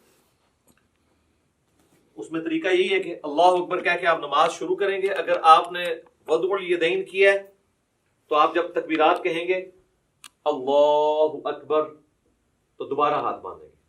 اگر آپ ارسال الیدین کر رہے ہیں تو اللہ اکبر اللہ اکبر، یوں 7 تکبیرات کو آپ پورا کریں گے، اور اس کے بعد یعنی ثنا پڑھنے کے بعد 7 تکبیرات، پھر اعوذ باللہ بسم اللہ پڑھ کے امام نے سورۃ الفاتحہ پڑھنی ہے، آپ نے تو سننی ہے۔ اور دوسری رکعت میں امام جب سورۃ الفاتحہ شروع کرنے لگے گا اس سے پہلے وہ تکبیرات کہتا ہے۔ اگر کوئی پہلے میں بھول گیا ہوا ہے تو دوسرے میں 12 پوری کر لے، یعنی یہ زائد تکبیرات ہی ہیں، سنت افضل عمل ہے۔ تو عید کی نماز کے اندر یہ ایک مین چیز ہے۔ اور عید کی نماز جمعے کی طرح دن کی نماز ہونے کے باوجود جہری نماز ہے۔ ویسے دن کی جتنی نمازیں ہیں وہ سرن ہیں، چاہے زور ایسا ہے، جمعے کی بلند آواز سے ہوتی ہے، اور عید کی بھی اگرچہ دن کی نماز ہے لیکن وہ جہرن پڑھی جاتی ہے۔ اور دوسرا فرق یہ ہے کہ جمعے میں خطبہ پہلے ہوتا ہے، نماز بعد میں، اور عیدین کے اندر کیا ہوتا ہے؟ نماز پہلے خطبہ بعد۔ باقی وہ آل امیہ نے پہلے شروع کروا دیا تھا، کیونکہ بعد میں حضرت علی کے اوپر وہ لانتے کرتے تھے، تو ظاہر سامنے تو صحابہ بیٹھے تھے 500 تکبیروں میں باندھنے۔ یار میں نے بتایا ہے کہ اگر ارسال الیدین کر رہے ہیں تو ارسال الیدین کریں گے، اگر وضع الیدین کرنا ہے تو وضع الیدین، چھوڑنا نہیں ہے۔ حنفی چھوڑتے ہیں، مجھے پتا ہے، ہاں وہ میں نے کلیئر کر دیا کیا کرنا ہے، اسی لیے کہا ہے، تو اس کو مزید کلیئر کرتے ہیں۔ تو عید کی نماز کے اندر ہمارے حنفی بھائیوں کے اندر یہ چیز موجود ہے کہ وہ ارسال الیدین کرتے ہیں، اور آخری دفعہ جب وہ تکبیر کہتے ہیں، خیر وہ 12 تکبیریں تو کہتے بھی نہیں، وہ 6 تکبیریں کہتے ہیں، تو اس کو باندھتے ہیں۔ تو ٹھیک ہے یار، کسی بہانے چلو سال بعد یا رفع دین کر رہے ہیں، کرن دو۔ شکر ہے کہ وہ جو گھوڑوں کی دموں والا انہوں نے ایک تماشا لگایا ہوا تھا، اور وہ کہتے تھے وہ بت رکھ کے آتے تھے، وہ ساری چیزیں ختم ہو جاتی ہیں۔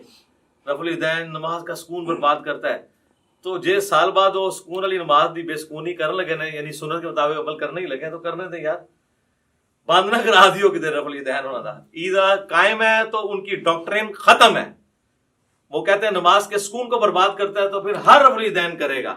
وہ کہتے ہیں بس پہلا ٹھیک ہے، اس کے بعد جو ہے وہ برباد کرتا ہے، تو وہ قنوت وتر والا بھی رفع الیدین کرتے ہیں، ان کو کرنے دیں، ہم بھی کرتے ہیں۔ تو میں بتا رہا تھا کہ عید کی نماز کا جو پہلا خطبہ ہے انہوں نے شروع اس لیے کرایا کہ بعد میں تو یہ بھیجتے تھے لانتے، تو لوگ بھیجتے تھے ان کے اوپر لانتے، ٹھیک ہے، اور میں نے یہ بخاری مسلم سے ثابت کی ہے یہ کیا سلسلہ شروع ہوا.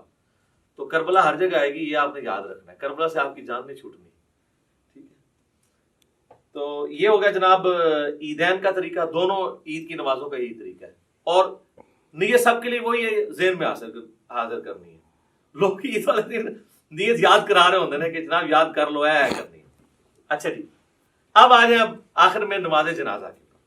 نماز جنازہ بھی جو ہے یہ بھی کبھی کبھار ہی پڑھنی ہوتی ہے، اس لیے اس کی بھی تکبیرات کس طریقے سے ہوں گی، نیت کیا ہے وہ لوگ یاد کروا رہے ہوتے ہیں. نیت پھر ذہن کو حاضر کرنے کا نام ہے اور آپ نے نماز پڑھی. لیکن نماز جنازہ اس لیے مختلف ہے کہ یہ عام نمازوں کی طرح نہیں ہے، نہ اس میں رکوع ہے نہ اس میں سجدہ ہے، اس لیے اس کا پروٹوکول ذرا ڈیفرنٹ ہے. پروٹوکول ڈیفرنٹ ہے تو پھر ظاہر ہے اس کے اندر جب آپ اللہ اکبر کہہ کے نماز شروع کریں گے، وضع الیدین کریں یا ارسال الیدین کریں، تو پہلی تکبیر کے بعد ثنا کوئی نہیں ہے اس کے اندر. وہ روایتیں کمزور ہیں. اعوذ باللہ من الشیطان الرجیم، بسم اللہ پڑھ کے سورۃ الفاتحہ ہے اور ساتھ کوئی ایک سورت آپ ملا دیں، یہ سنت ہے. اور دوسری تکبیر جب آپ کہیں گے اللہ اکبر کہہ کے ہاتھ باندھ دیں گے، اگر ارسال الیدین کر رہے ہیں دونوں طریقے درست ہیں، اگر باندھ رہے ہیں تو آپ پھر اس حالت میں درود شریف پڑھیں گے. پھر تیسری تکبیر اللہ اکبر کہہ کے اس میں آپ دعائے جنازہ میت کے لیے پڑھیں گے، جو ابو داؤد ترمذی ابن ماجہ میں مشہور دعا ہے، اللہم اغفر لحینا ومیتنا وشاہدنا وغائبنا وصغیرنا وکبیرنا، یہ والی دعا. اس کے علاوہ بھی صحیح مسلم شریف میں اور دعائیں ہیں، کوئی سی بھی آپ ایک دعا پڑھ لیں. نہیں یاد ہے ربنا آتنا فی الدنیا پڑھ لیں، رب اجعلنی پڑھ لیں، کوئی بھی دعائیں معصورہ پڑھ لیں جب تک آپ کو وہ یاد نہیں. پھر چوتھی تکبیر کہہ کے آپ اللہ اکبر کہیں گے، یوں ہاتھ باندھ لیں گے اور پھر دائیں طرف ایک سلام پھیر.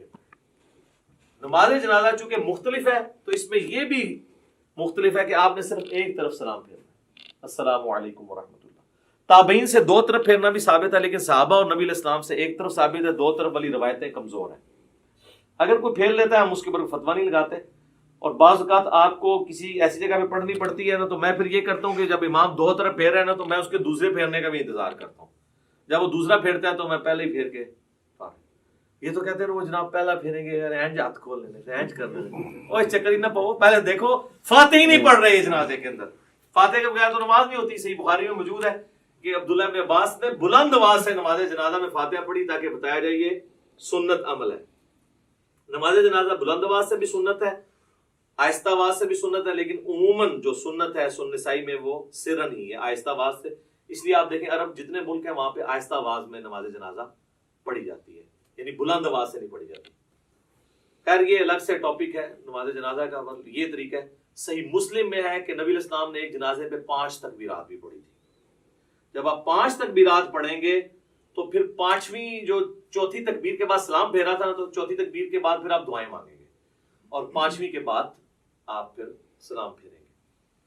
شیعہ عموماً 5 ہی کرتے ہیں، سنی جو ہیں وہ 4 ہی کرتے ہیں. ویسے شیخ زبیر صاحب کے جنازے پہ بھی 5 ہوئی تھی اور مولانا سعد صاحب کے جنازے پہ انہوں نے وصیت کی ہوئی تھی، تکبیرات بھی 5 ہوئی تھی، سلام بھی ایک طرف پھیرا گیا تھا. انہوں نے وصیت کی تھی کہ ہمارا جنازہ سنت کے مطابق جس طرح حرمین میں پڑھا جا رہا ہے عرب ملکوں میں ویسے پڑھانا ہے. اس وجہ سے نہیں کہ وہاں پہ جو کچھ ہو رہا ہے وہ سنت کے مطابق ہو رہا ہے، یعنی یہ کام سنت کے مطابق. تو نماز جنازہ کا یہ طریقہ ہے. اکثر لوگ ہمارے بھائیوں کو تنگ کرتے ہیں نماز جنازہ ریکارڈ کریں، سر کی ریکارڈ کریں، یہ ہے ٹوٹل طریقہ ہے، نہ رکوع ہے نہ سجدہ ہے. اور پریکٹیکلی یعنی وہ جنازہ پڑھ کے بتانا ضروری نہیں ہے، بس پوسچر بتا دیا آپ خود کر لیں. اور بچپن سے ہم لوگ پڑھتے آ رہے ہیں. فرق اس میں یہی ہے کہ سورۃ الفاتحہ سورت ہے، دوسری میں درود شریف نماز والا، تیسری میں دعا ہے. بہتر ہے جنازہ والی دعا پڑھیں اور چوتھی میں آپ نے سلام پھیر دینا، یا چوتھی کے بعد بھی دعا ہے، پانچویں کے بعد سلام پھیر دیں. تو یہ ہے. اس کے بعد میت کے لیے دعا ہے قبر پہ جا کے، وہاں پہ نہیں ہے اجتماعی دعا ثابت. دیوبندی نہیں کرتے، بریلوی کرتے ہیں، اور وہ کہتے ہیں یہ بریلوی غلط کر رہے ہیں، ثابت نہیں ہے. تو دیوبندیوں سے پوچھیں جو آپ فرض نماز کے بعد اجتماعی دعا کرتے ہیں یہ بھی تو ثابت نہیں ہے، تو وہاں پھر ان کے پاس کوئی جواب نہیں ہوتا. تو دونوں ہی اپنے اپنے حصے کا غلط کام کر رہے ہیں. سنت یہی ہے کہ آپ نے سنت اذکار کرنے ہیں فرض نماز کے بعد. اور میت کے لیے ابو داؤد میں الفاظ ہیں کہ جب دفنا چکو تو اس کے لیے وہاں مغفرت کی، قبر میں سوالوں کی استقامت کے لیے دعا کرو. اور صحیح مسلم میں ڈیٹیل حدیث موجود ہے. عمر بن عاص نے تو وصیت کی تھی اتنی دیر بیٹھنا ہے میری قبر کے پاس جتنی دیر اونٹ کو نہر کر کے اس کا گوشت تقسیم کیا جاتا ہے، ایٹ لیسٹ 2 گھنٹے، کم از کم 2-2.5 گھنٹے. تو یہ سنت طریقہ ہے. یہ سارا ہو گیا جی. کوئی چیز اس میں نماز جنازہ میں، نماز وطر کے اندر، نماز عیدین میں یا عام نماز کے اندر کوئی چیز رہ گئی ہو؟ جنازے میں کوئی کسی بندے کی تکبیرات چھوٹ جائے، ہاں اس میں یہ ہے کہ جس طرح عام نماز میں تو ہمیں پتہ نا کہ اگر کوئی رکعت چھوٹ جائے تو وہ رکعت پوری کرنی ہوتی ہے، تو اس میں بھی اگر آپ کی تکبیرات چھوٹ گئی نہیں ہے نا تو آپ نے تکبیرات جو ہے وہ پوری کرنی ہے. اب چونکہ اگر سرن ہو رہا ہے پھر تو آپ کو پتہ ہی نہیں کون سی تکبیر چل رہی ہے، تو آپ اپنی ترتیب سے ہی کریں. آپ یہی سمجھیں وہ آپ کی پہلی ہے، آپ سورۃ الفاتحہ پڑھ لیں، اور اگر جہرن ہو رہی ہے تو آپ اسی کو فالو کریں، اور جو رہ گئی ہے امام کے سلام پھیرنے کے بعد آپ اس کو مکمل کریں ان تکبیرات کو. اور یہاں پہ میں آپ کو ضمن بتا دوں، جو ائمہ حضرات ہیں نا ان کی ذمہ داری ہے کہ وہ تکبیرات زیادہ لمبی نہ کہا کریں، کیونکہ پیچھے مقتدی پہلے ہی اللہ اکبر کہہ دیتے ہیں، اور اگر تکبیر تحریمہ والا اللہ اکبر مقتدی نے امام سے پہلے کہہ لیا اس کی نماز سٹارٹ ہی نہیں ہوگی، کیونکہ امام سے آگے نکل گیا نا. درمیان والی جو انتقال والی تکبیرات ہیں وہ تو آگے پیچھے ہو سکتی ہیں اس میں، لیکن پہلی تکبیر اگر امام سے پہلی. اب کئی امام جنازے میں، عیدین میں، عام نمازوں میں تو نہیں، زیادہ جنازے میں ہوتا ہے، وہ کرتے ہیں اللہ اکبر. اب نیچے جو بیچارہ شروع کرتا ہے، عیدین میں بھی دیکھا ہے لوگ شروع کرتے ہیں تو وہ اکبر ختم نہیں ہوتا، وہ پہلے ہاتھ باندھ لیتے ہیں یا چھوڑ دیتے ہیں. تو میں تو انتظار کرتا ہوں جب وہ اکبر کے رعا پہ پہنچتا ہے نا نماز عید میں یا نماز جنازہ میں، تو پھر میں اللہ اکبر سے پڑھوں. تو یہ آپ ٹرین کریں تو بہتر یہ کہ آپ مختصر اس کو کریں، اتنا لمبا نہ کریں کہ پیچھے لوگوں کے سانس ٹوٹ جائیں، یا ان کو ایجوکیٹ کریں. اتنا لمبا کرنے کی ضرورت کیا ہے؟ یہ تو ضرورت تھی اس وقت جب سپیکر نہیں تھے تو پیچھے تک آواز پہنچانے کے لیے کہ چلو آ ہی جائے کسی کو آواز. تو اب تو ضرورت نہیں ہے. اللہ اکبر سپیکر میں اتنے ماشاءاللہ موجود ہے. اور کوئی چیز اس حوالے سے جو اس کے پوسچرز طریقے کے اعتبار سے آ رہی ہو؟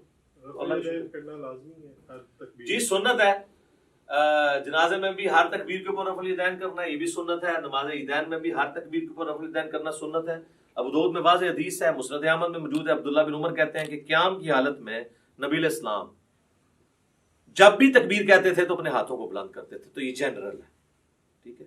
شیخ البانی کا یہ موقف ہے کہ جنازے میں عیدین میں چھوڑ بھی سکتے ہیں، اور یہاں پہ بھی جو البانی صاحب کے فالوور ہیں وہ عید کے خطبے میں کہہ رہے ہوتے ہیں چھوڑ بھی دیتے ہوں. میں خدا دا ناج حنفی سال بعد کرنے لگے وہ بھی چھڑان لگے ہو. کیوں اس طرح کی باتیں بتاتے ہیں جو سند سے ثابت ہی نہیں ہے؟ یہ بالکل غلط ہے. رفع الیدین تو المعجم الکبیر طبرانی پہ ہے کہ رفع الیدین کرنے پہ ہر انگلی کے عوض آپ کو 10 نیکیاں ملتی ہیں. تو اسی لیے تو ہم قنوت وتر سے پہلے بھی رفع الیدین کرتے ہیں تاکہ ہم یہ نیکیاں ضائع نہ کریں، ٹھیک ہے. تو یہ آپ 10 انگلی ہیں تو 10 ضرب 10 کر لیں. تو رفع الیدین کریں جی، وتر میں بھی کریں، عام حالت میں بھی کریں، جتنا آپ کر سکتے ہیں کریں. اب تو اللہ کا فضل ہے کہ رفع الیدین کی ایکسیپٹنس آ گئی ہے. کوئی مسجد ایسی نہیں ہے جہاں پہ آپ کو آمین اونچی کہنے والے رفع الیدین والے نہ ملیں. انقلاب تو آیا ہے نا جی، صدا تو جھوم رہی ہے ہر طرف سے کہ نہ میں وابی نہ میں بابی، میں ہوں مسلم، علمی کتاب. اللہ کا شکر ہے لوگ کتابوں کے ساتھ جڑ گئے. چلیں جی، یہ سارا میں نے اس لیے بیان کیا تاکہ آپ کو ایک بلو پرنٹ اس حوالے سے کلیئر ہو جائے. اور اس میں اب میں پریکٹیکلی نماز پڑھ کے آپ کو بتاؤں گا تاکہ یہ پتہ بھی چلے کہ پڑھنا کس بیچ میں کیا کچھ پڑھنا ہے.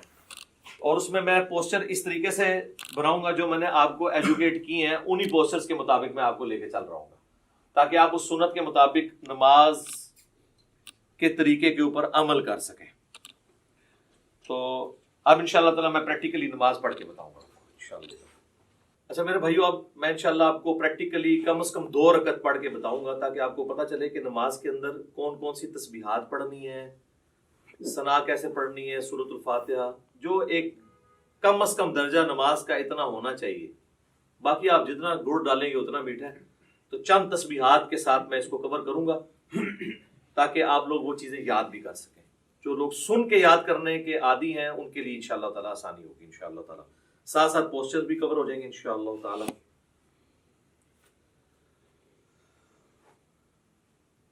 اللہ اکبر.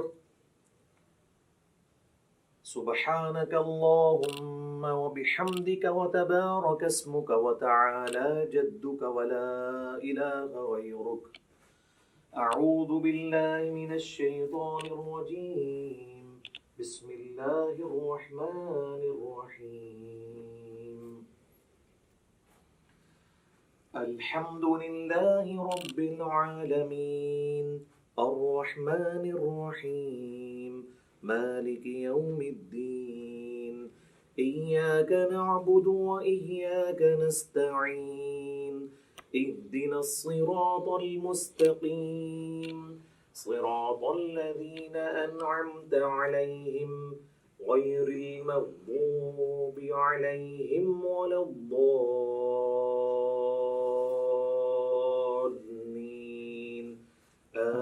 آمين.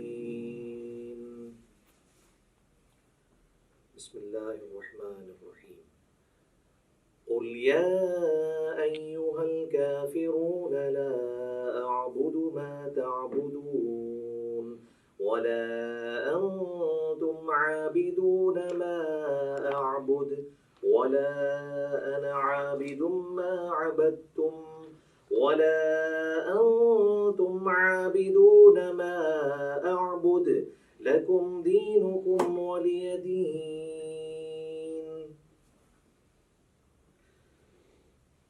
الله أكبر.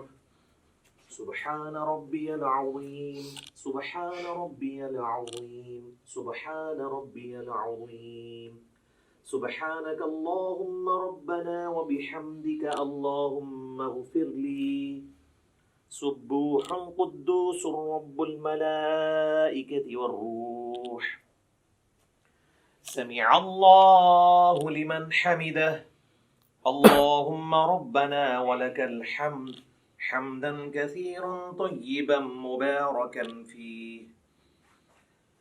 الله أكبر. سبحان ربي الأعلى سبحان ربي الأعلى سبحان ربي الأعلى سبحانك اللهم ربنا وبحمدك اللهم اغفر لي سبوح قدوس رب الملائكة والروح. الله أكبر. رب اغفر لي رب اغفر لي اللهم اغفر لي وارحمني واهدني وعافني وارزقني.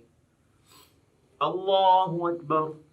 سبحان ربي الأعلى سبحان ربي الأعلى سبحان ربي الأعلى سبوح قدوس رب الملائكة والروح سبحانك اللهم ربنا وبحمدك اللهم اغفر لي. الله أكبر.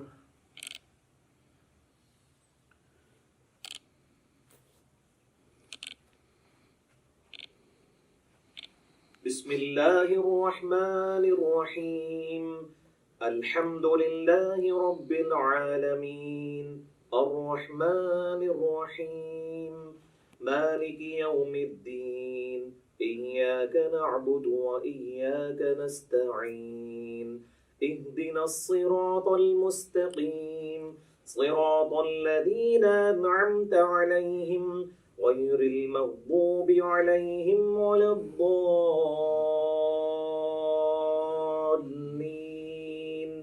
آمين. بسم الله الرحمن الرحيم قل هو الله أحد الله الصمد لم يلد ولم يولد ولم يكن له كفوا أحد. الله أكبر. سبحان ربي العظيم سبحان ربي العظيم سبحان ربي العظيم سبوح قدوس رب الملائكة والروح سبحانك اللهم ربنا وبحمدك اللهم اغفر لي سمع الله لمن حمده اللهم ربنا ولك الحمد حمدا كثيرا طيبا مباركا فيه. الله أكبر.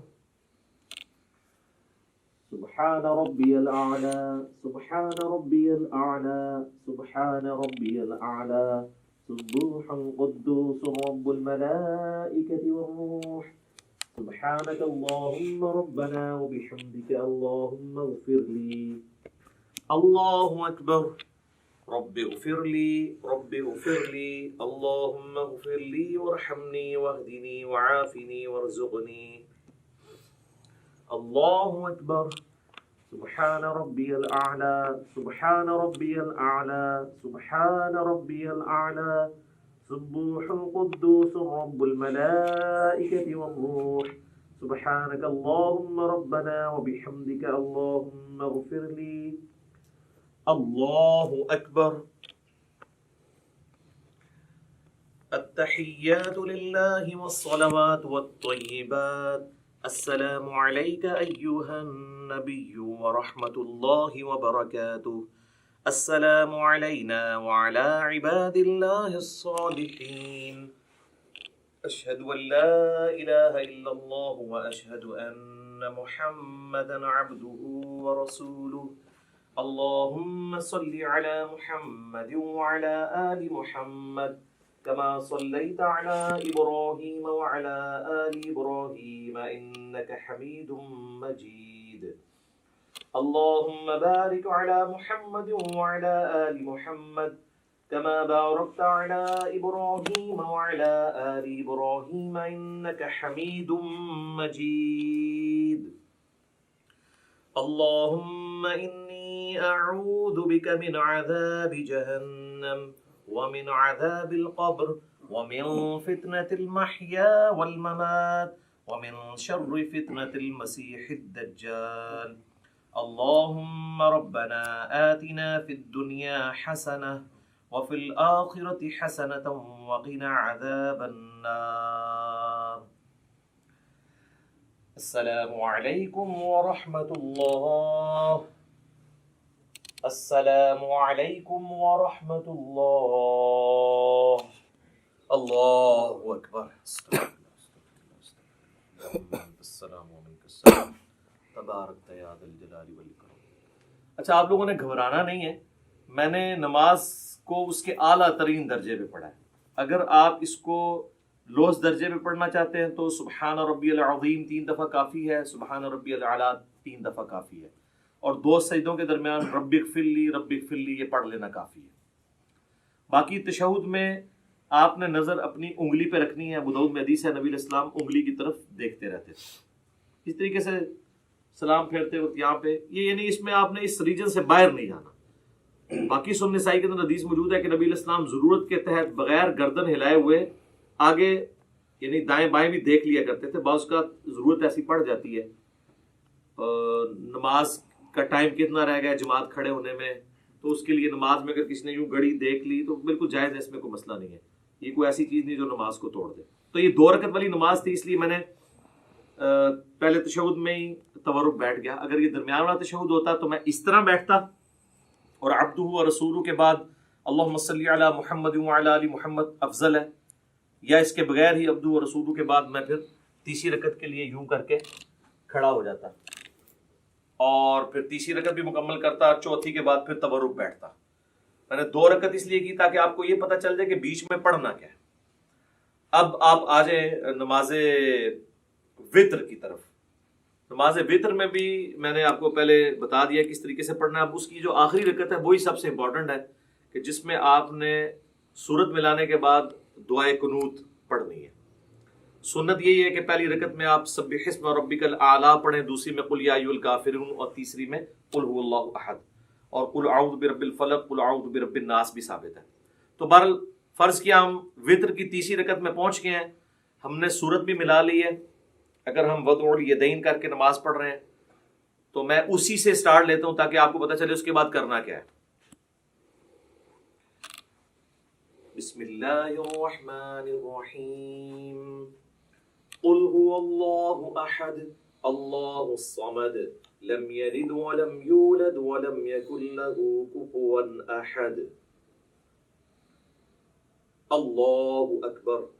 اللهم اهدني فيمن هديت وعافني فيمن عافيت وتولني فيمن توليت وبارك لي فيما أعطيت وقني شر ما قضيت فإنك تقضي ولا يقضى عليك إنه لا يذل من واليت ولا يعز من عاديت تباركت ربنا وتعاليت اللهم صل على محمد وعلى آل محمد كما صليت على إبراهيم وعلى آل إبراهيم إنك حميد مجيد اللهم بارك على محمد وعلى آل محمد كما باركت على إبراهيم وعلى آل إبراهيم إنك حميد مجيد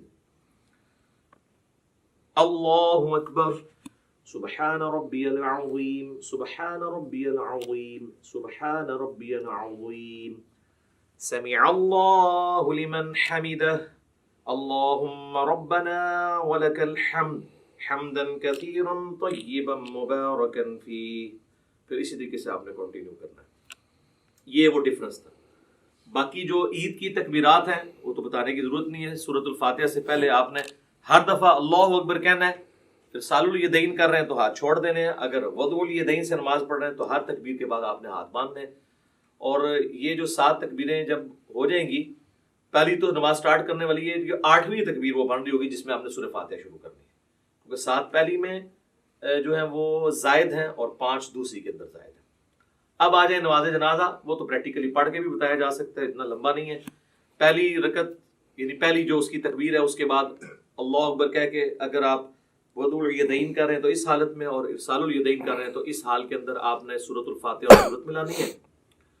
اور دوسری میں آپ نے اللہ اکبر کہہ کے جو ہے وہ درود شریف پڑھنا ہے نماز والا. پھر اللہ اکبر کہہ کے ہر دفعہ رفع الیدین کرنا ہے. تیسری میں آپ نے جو ہے وہ دعا پڑھنی ہے، وہ میں آپ کو پڑھ کے بتا دیتا ہوں. اللهم اغفر لحينا وميتنا وشاهدنا وغائبنا وصغيرنا وكبيرنا وذكرنا وأنثانا اللهم من أحييته منا فأحيه على الإسلام ومن توفيته منا فتوفه على الإيمان الله أكبر السلام علیکم ورحمۃ اللہ. یہ مکمل ہو گیا. دوسری طرف تو بتایا ثابت نہیں ہے. تو یہ نماز جنازہ والا بھی ہو گیا. اب انشاءاللہ تعالی ہم فزیکلی جب جماعت میں نماز پڑھنی ہے تو اس میں کیسے پاؤں سے پاؤں ملانا ہے، کس طریقے سے کھڑا ہونا ہے، اس کے لیے کیا پوسچر ہوگا، وہ پریکٹیکلی ہم کچھ بھائیوں کو یہاں صف میں کھڑا کریں گے. پھر میں انشاءاللہ تعالی، کیونکہ بعض اوقات جب آپ جماعت سے نماز پڑھ رہے ہوتے ہیں اس میں آپ کو تھوڑی نرمی کا مظاہرہ کرنا پڑتا ہے. اب یہ لوگ کہتے ہیں جی وہ ہاتھ پھیلا کے یوں اس طریقے سے سجدہ کرنا ہے، لیکن سر سنن ابی داؤد میں، سنن نسائی میں یہ بھی حدیث ہے کہ اپنے بھائیوں کے لیے جماعت میں نرم ہو جاؤ. جب آپ جماعت میں نماز پڑھ رہے ہوں گے پھر آپ نے یہ والا سجدہ نہیں کرنا. ویسے آپ بے شک یہ بھی کر لیں، کوئی مسئلہ نہیں ہے، ٹھیک ہے، لیکن جب آپ جماعت میں ہوں گے تو آپ کوشش کریں گے کہ تھوڑے سمٹیں. اور اب اس میں اگر آپ کا یہ حصہ یہاں اپنے ساتھ لگ جاتا ہے کوئی مسئلہ نہیں. ایک چیز ہے جس کی مانت ہے کہ جو کونی ہے وہ زمین پہ نہ لگے، کتے کی طرح بچھانی نہیں ہے. اس کے علاوہ اگر کسی کا یوں مل جاتا ہے یا یہاں سے یہ بھی مل جاتا ہے تو کوئی اس میں مسئلہ نہیں ہے. حتیٰ کہ صحیح بخاری میں آتا ہے کہ جب مسجد میں رش ہوتا تھا صحابہ کرام کہتے ہیں ہم ایک دوسرے کی پیٹھوں کے اوپر سجدے کر رہے ہوتے تھے، اور اگر زمین گرم ہوتی تھی تو اپنی پگڑی کا پیچ جو ہے وہ آگے کر لیتے تھے تاکہ ماتھا نہ جلے. تو وہ اتنا کوئی ایشو نہیں ہے. ایون بخاری مسلم میں آتا ہے کہ نبی علیہ السلام نے قیام جو ہے اور رکوع جو ہے وہ ممبر کے اوپر کیا ہے، اور سجدے کے لیے ممبر کی سیڑھیاں اتر کے تو نماز پڑھی ہے. یہ فرض نماز کی بتا رہا ہوں، چونکہ ہمارے معاشرے میں ساری چیزیں معیوب سمجھی جاتی ہیں. تعلیم دینے کے لیے نہیں، فزیکلی آپ نے اس طرح نماز پڑھی ہے تو کوئی اتنا ایشو نہیں ہوتا. چھوٹی چھوٹی چیزوں کو مذاق بنایا ہوتا ہے. اس میں ہم آپ کو یہ بھی بتا دیتے ہیں جماعت کی نماز کو پریکٹیکلی کرنے سے پہلے کہ اگر آپ 2 بندوں کی جماعت کروا رہے ہیں نا تو یہ آپ بالکل ساتھ کھڑا کریں گے. یہ جو کہتے ہیں نا جی امام جو ہے اس طرح کھڑا ہو، نہیں، وہ تو واضح صحیح بخاری موجود ہے. حضرت عبداللہ ابن پنجے قبلہ رخ ہونے چاہیے. یہ ایڑیاں ملانے کے چکر میں اور یوں کرنے کے چکر میں یہ پنجے ڈسٹرب کرتے ہیں، یہ بالکل غلط ہے. پاؤں ملانے کا حکم ہے، ایڑی سیدھ میں کرنی ہے. ایڑی کبھی بھی اس طریقے سے نہیں مل سکتی ہے کیونکہ پنجے چوڑے ہوتے ہیں، پنجے ہی ملیں گے اور آپ قبلہ رخ سے تو نہیں آپ کمپرومائز کر سکتے. تو اس طرح بالکل برابر رکھنا ہے. نشانی یہ ہے کہ جو لیفٹ پہ کھڑا ہوگا وہ امام ہوگا. صحیح بخاری میں عبداللہ ابن عباس کہتے ہیں کہ میں نبی علیہ السلام تہجد کی نماز پڑھ رہے تھے تو میں آپ کے لیفٹ پہ آ کے کھڑا ہو گیا تو آپ نے مجھے کان سے پکڑ کے یوں یہاں لا کے کھڑا کیا تو نماز بھی نہیں ٹوٹی. یہ کہتے ہیں انگوٹھا ہل جائے نماز ٹوٹ جاتی ہے. تو دائیں طرف کھڑا کیا, اس میں یہ کئی الفاظ نہیں ہے کہ مجھے دائیں طرف تھوڑا سا پیچھے کھڑا کیا, بالکل صاف. یہ ملیں گے.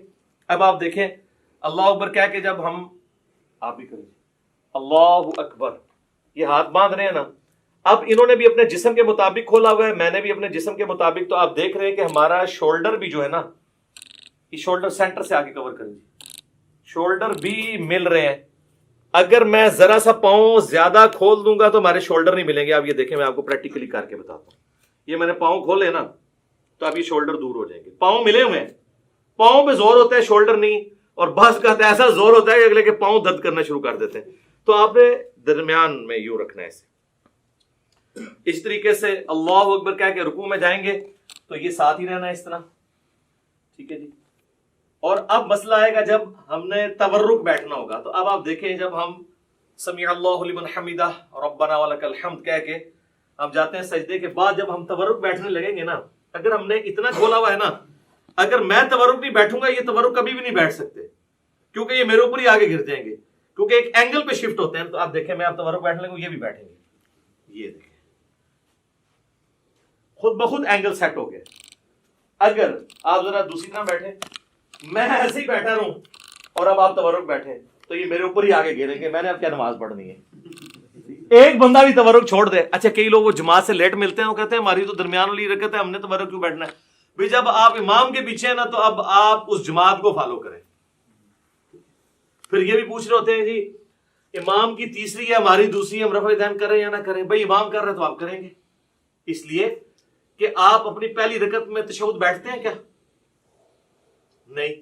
لیکن جب امام کے ساتھ آپ دوسری میں آ کے بیٹھتے ہیں تو آپ کی وہ پہلی ہوتی ہے, لیکن آپ امام کی وجہ سے تشہد بیٹھ جاتے ہیں. تو باقی چیزیں بھی امام کے مطابق فالو کریں, یہ بہتر طریقہ ہے. تو یہ تورک میں یہ چیز ضروری تھی. ایک بندہ بھی ڈنڈی مارے گا تورک, اور اگر کسی نے آپ کے ساتھ والے ڈنڈی مار دی ہے تو اب بہتر یہ ہے کہ آپ اس پہ گرنے کی بجائے نا آپ بھی پھر اسی طریقے سے ہی بیٹھتے ہیں. بھئی کئی لوگ پوچھ بھی رہے ہوتے ہیں کہ جی ہم موٹے ہیں تورک نہیں بیٹھ سکتے, نماز ہو جائے گی میرے بھائی اگر کسی کے لیے. میں نے تو بڑے بڑے موٹے لوگوں کو بھی دیکھا ہے, بل وہ پھر تورک تو ایسا بیٹھتے ہیں, دو بندے نا تورک ملتے نے ہو تے نال تسی بیٹھ جاؤ تو ان کو بالکل لحاظ نہیں ہوتا کہ ادھر والے کا کیا بن رہا ہے ادھر والے کا کیا بن رہا ہے. تو بہت موٹا بندہ ہے, موٹاپا ویسے پسند بھی نہیں ہے نا, اسی لیے پسند نہیں ہے. تو وہ یہ تورک, آپ جب تک آپ تورک آسانی سے بیٹھ رہے ہیں تو آپ سمجھ لیں آپ سمارٹ ہیں. یہ آپ کا چیک پوائنٹ ہے. جیسا میں کہتا ہوں نماز کی 3 بریکیں ہیں. ایک رفع الیدین, رفع الیدین نہ ہو تو دڑا دڑ آپ پڑھیں گے. دوسرا جلسہ استراحت, کہ آپ نے دوسری رکعت میں اٹھنے کے لیے دوسرے سجدے کے بعد بیٹھ کے اٹھنا ہے. اور تیسرا آپ جو سجدے میں جانے سے پہلے ہاتھ لگاتے ہیں. جو لوگ ہاتھ نہیں لگاتے ڈائریکٹ جاتے ہیں وہ تو بڑی تیزی سے پڑھ رہے ہوتے ہیں. یہ دیکھیں نا آپ جس نے ہاتھ لگانا ہے اس نے تو پہلے ایسے کرنا ہے. یہ 3 بریکیں نماز کی اللہ نے رکھی ہیں جس کی وجہ سے نماز کی سپیڈ کنٹرول رہتی ہے. اب انشاءاللہ تعالی ہم چند بھائیوں کو یہاں پہ صف میں کھڑا کریں گے اور چیک کریں گے کہ صف میں کتنا پاؤں کھولیں.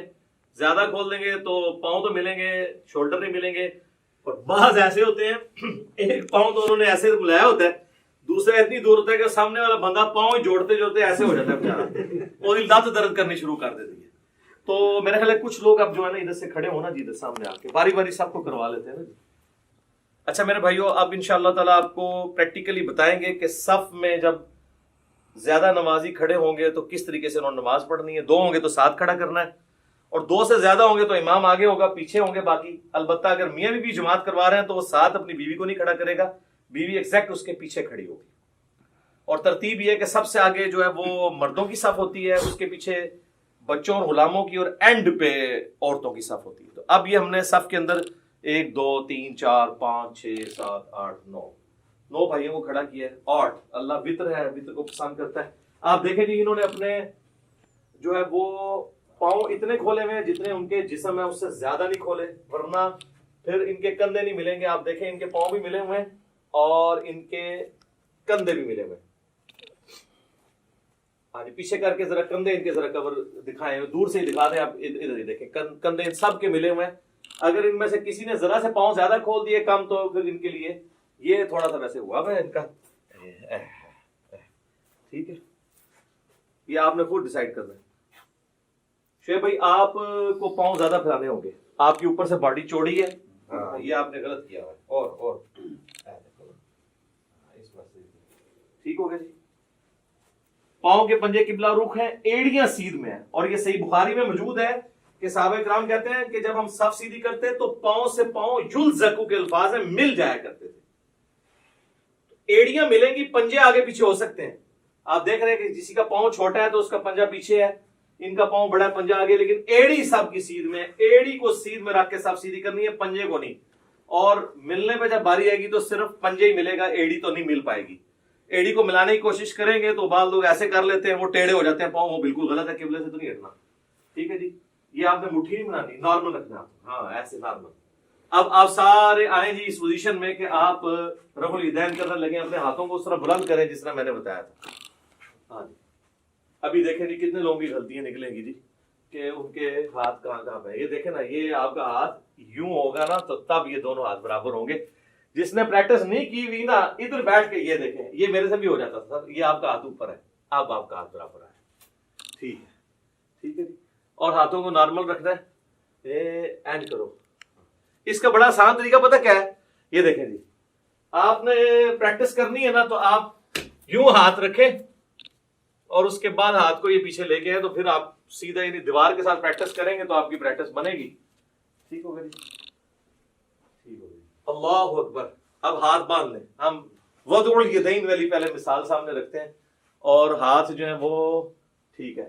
ویسے بعض لوگوں کی انگلیاں یہاں سے لٹکی ہوئی ہیں, بعض کی نہیں ہے. ٹھیک ہے, اس میں کوئی نہیں, جہاں آپ کو آسانی ہے وہ آپ کریں, کوئی مسئلہ نہیں ہے, یہ کوئی اتنا مسئلہ نہیں ہے. اور یہ آپ کا کیسے ہو گیا جی, ایسے. اس کو اگر آپ یوں کر لیں تھوڑا سا تو آپ کو آسانی ہوگی. یہ ٹھیک ہو گیا جی, بالکل ٹھیک ہے, جہاں آپ کو آسانی ہو. زبردست, ماشاء اللہ تعالیٰ. اور اگر آپ دوبارہ سے آپ تکبیر کیا کہ ارسال الیدین کریں تو کیسے کریں گے؟ آپ اللہ اکبر کہیں, اللہ اکبر. ارسال الیدین کریں گے تو نارمل ہاتھ یوں چھوڑیں گے آپ, جہاں پہ آپ کو آسانی سے جہاں پہ چھوٹتے ہیں, اگر آپ نے یوں کر کے نماز پڑھنی ہے. ٹھیک ہے جزاک اللہ. اچھا, یہ آگے کیوں ہے آپ کے ہاتھ, سائڈ پہ کیوں نہیں ہے, ایک دوسرے کے ہے, دیکھو نا. چلے جہاں پہ آسانی سے آ گئے. ٹھیک ہے جی.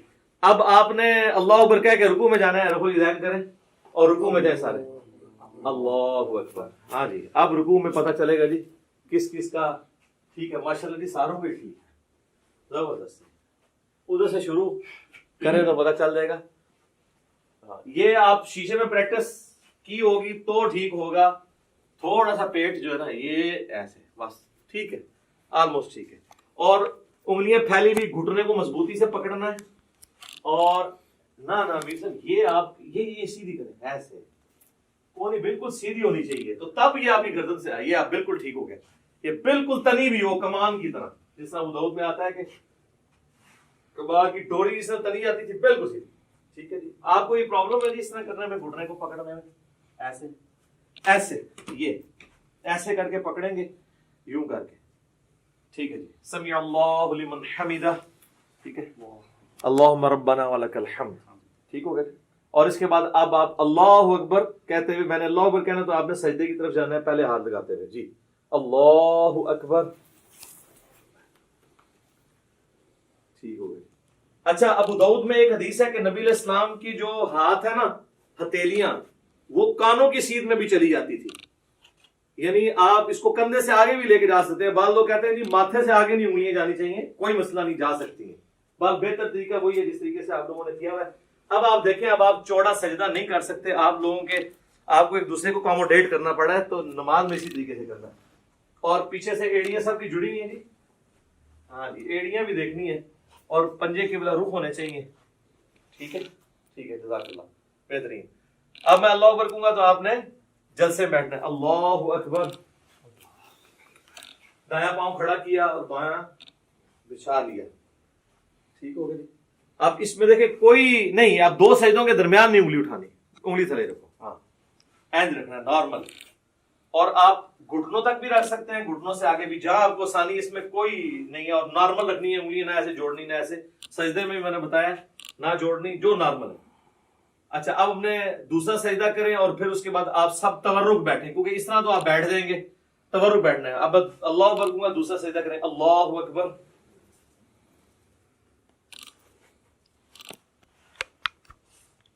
اب آپ کو اللہ اکبر پہ تورک سب کو بیٹھنا ہے. اللہ اکبر.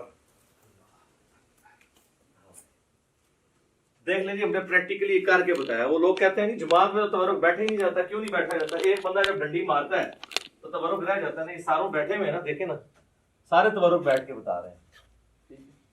تورک بیٹھیں گے سارے تو پھر کور ہوگا. ایک بندہ بھی ڈنڈی مارے گا تو ساتھ والا دوسرے تورک نہیں بیٹھے گا. ٹھیک ہوگا جی. یہ پریکٹیکلی نماز میں یہ چیز ضروری تھی. اب ٹھیک ہے، سلام بھیج دیں جی. السلام علیکم ورحمۃ اللہ. السلام علیکم ورحمۃ اللہ. ٹھیک ہے. اچھا میرے بھائیوں، آج کی یہ پریکٹیکل ہماری جو نشست تھی اب اس سے کنکلوڈ کرتے ہیں. بیسیکلی میں نے کوشش کی کہ آپ کو ایک بلو پرنٹ آپ کے سامنے رکھ دیا جائے کہ آپ نے نماز پڑھنی کیسے. باقی اس کے اوپر تو گھنٹوں بولا جا سکتا ہے. آپ میری ویڈیوز دیکھ لیں، ہر ٹاپک کے اوپر کئی ایک ویڈیو کلپس ریکارڈڈ موجود ہیں. اللہ تعالیٰ ہماری اس ایفرٹ کو قبول فرمائے. اللہ تعالیٰ سے دعا ہے جو حق بات میں نے کہی اللہ تعالیٰ ہم سب کے دلوں میں راسخ فرمائے. اگر جذبات میں میرے منہ سے کوئی غلط بات نکل گئی تو اللہ تعالیٰ ہمارے دلوں سے معاف کر دے. ہمیں کتاب و سنت کی تعلیمات پر عمل کر کے دوسرے بھائیوں تک پہنچانے کی توفیق عطا فرمائے. سبحانک اللہم و بحمدک اشہد ان لا الہ الا انت استغفرک و اتوب الیک وما علینا الا البلاغ المبین. جزاکم اللہ خیرا.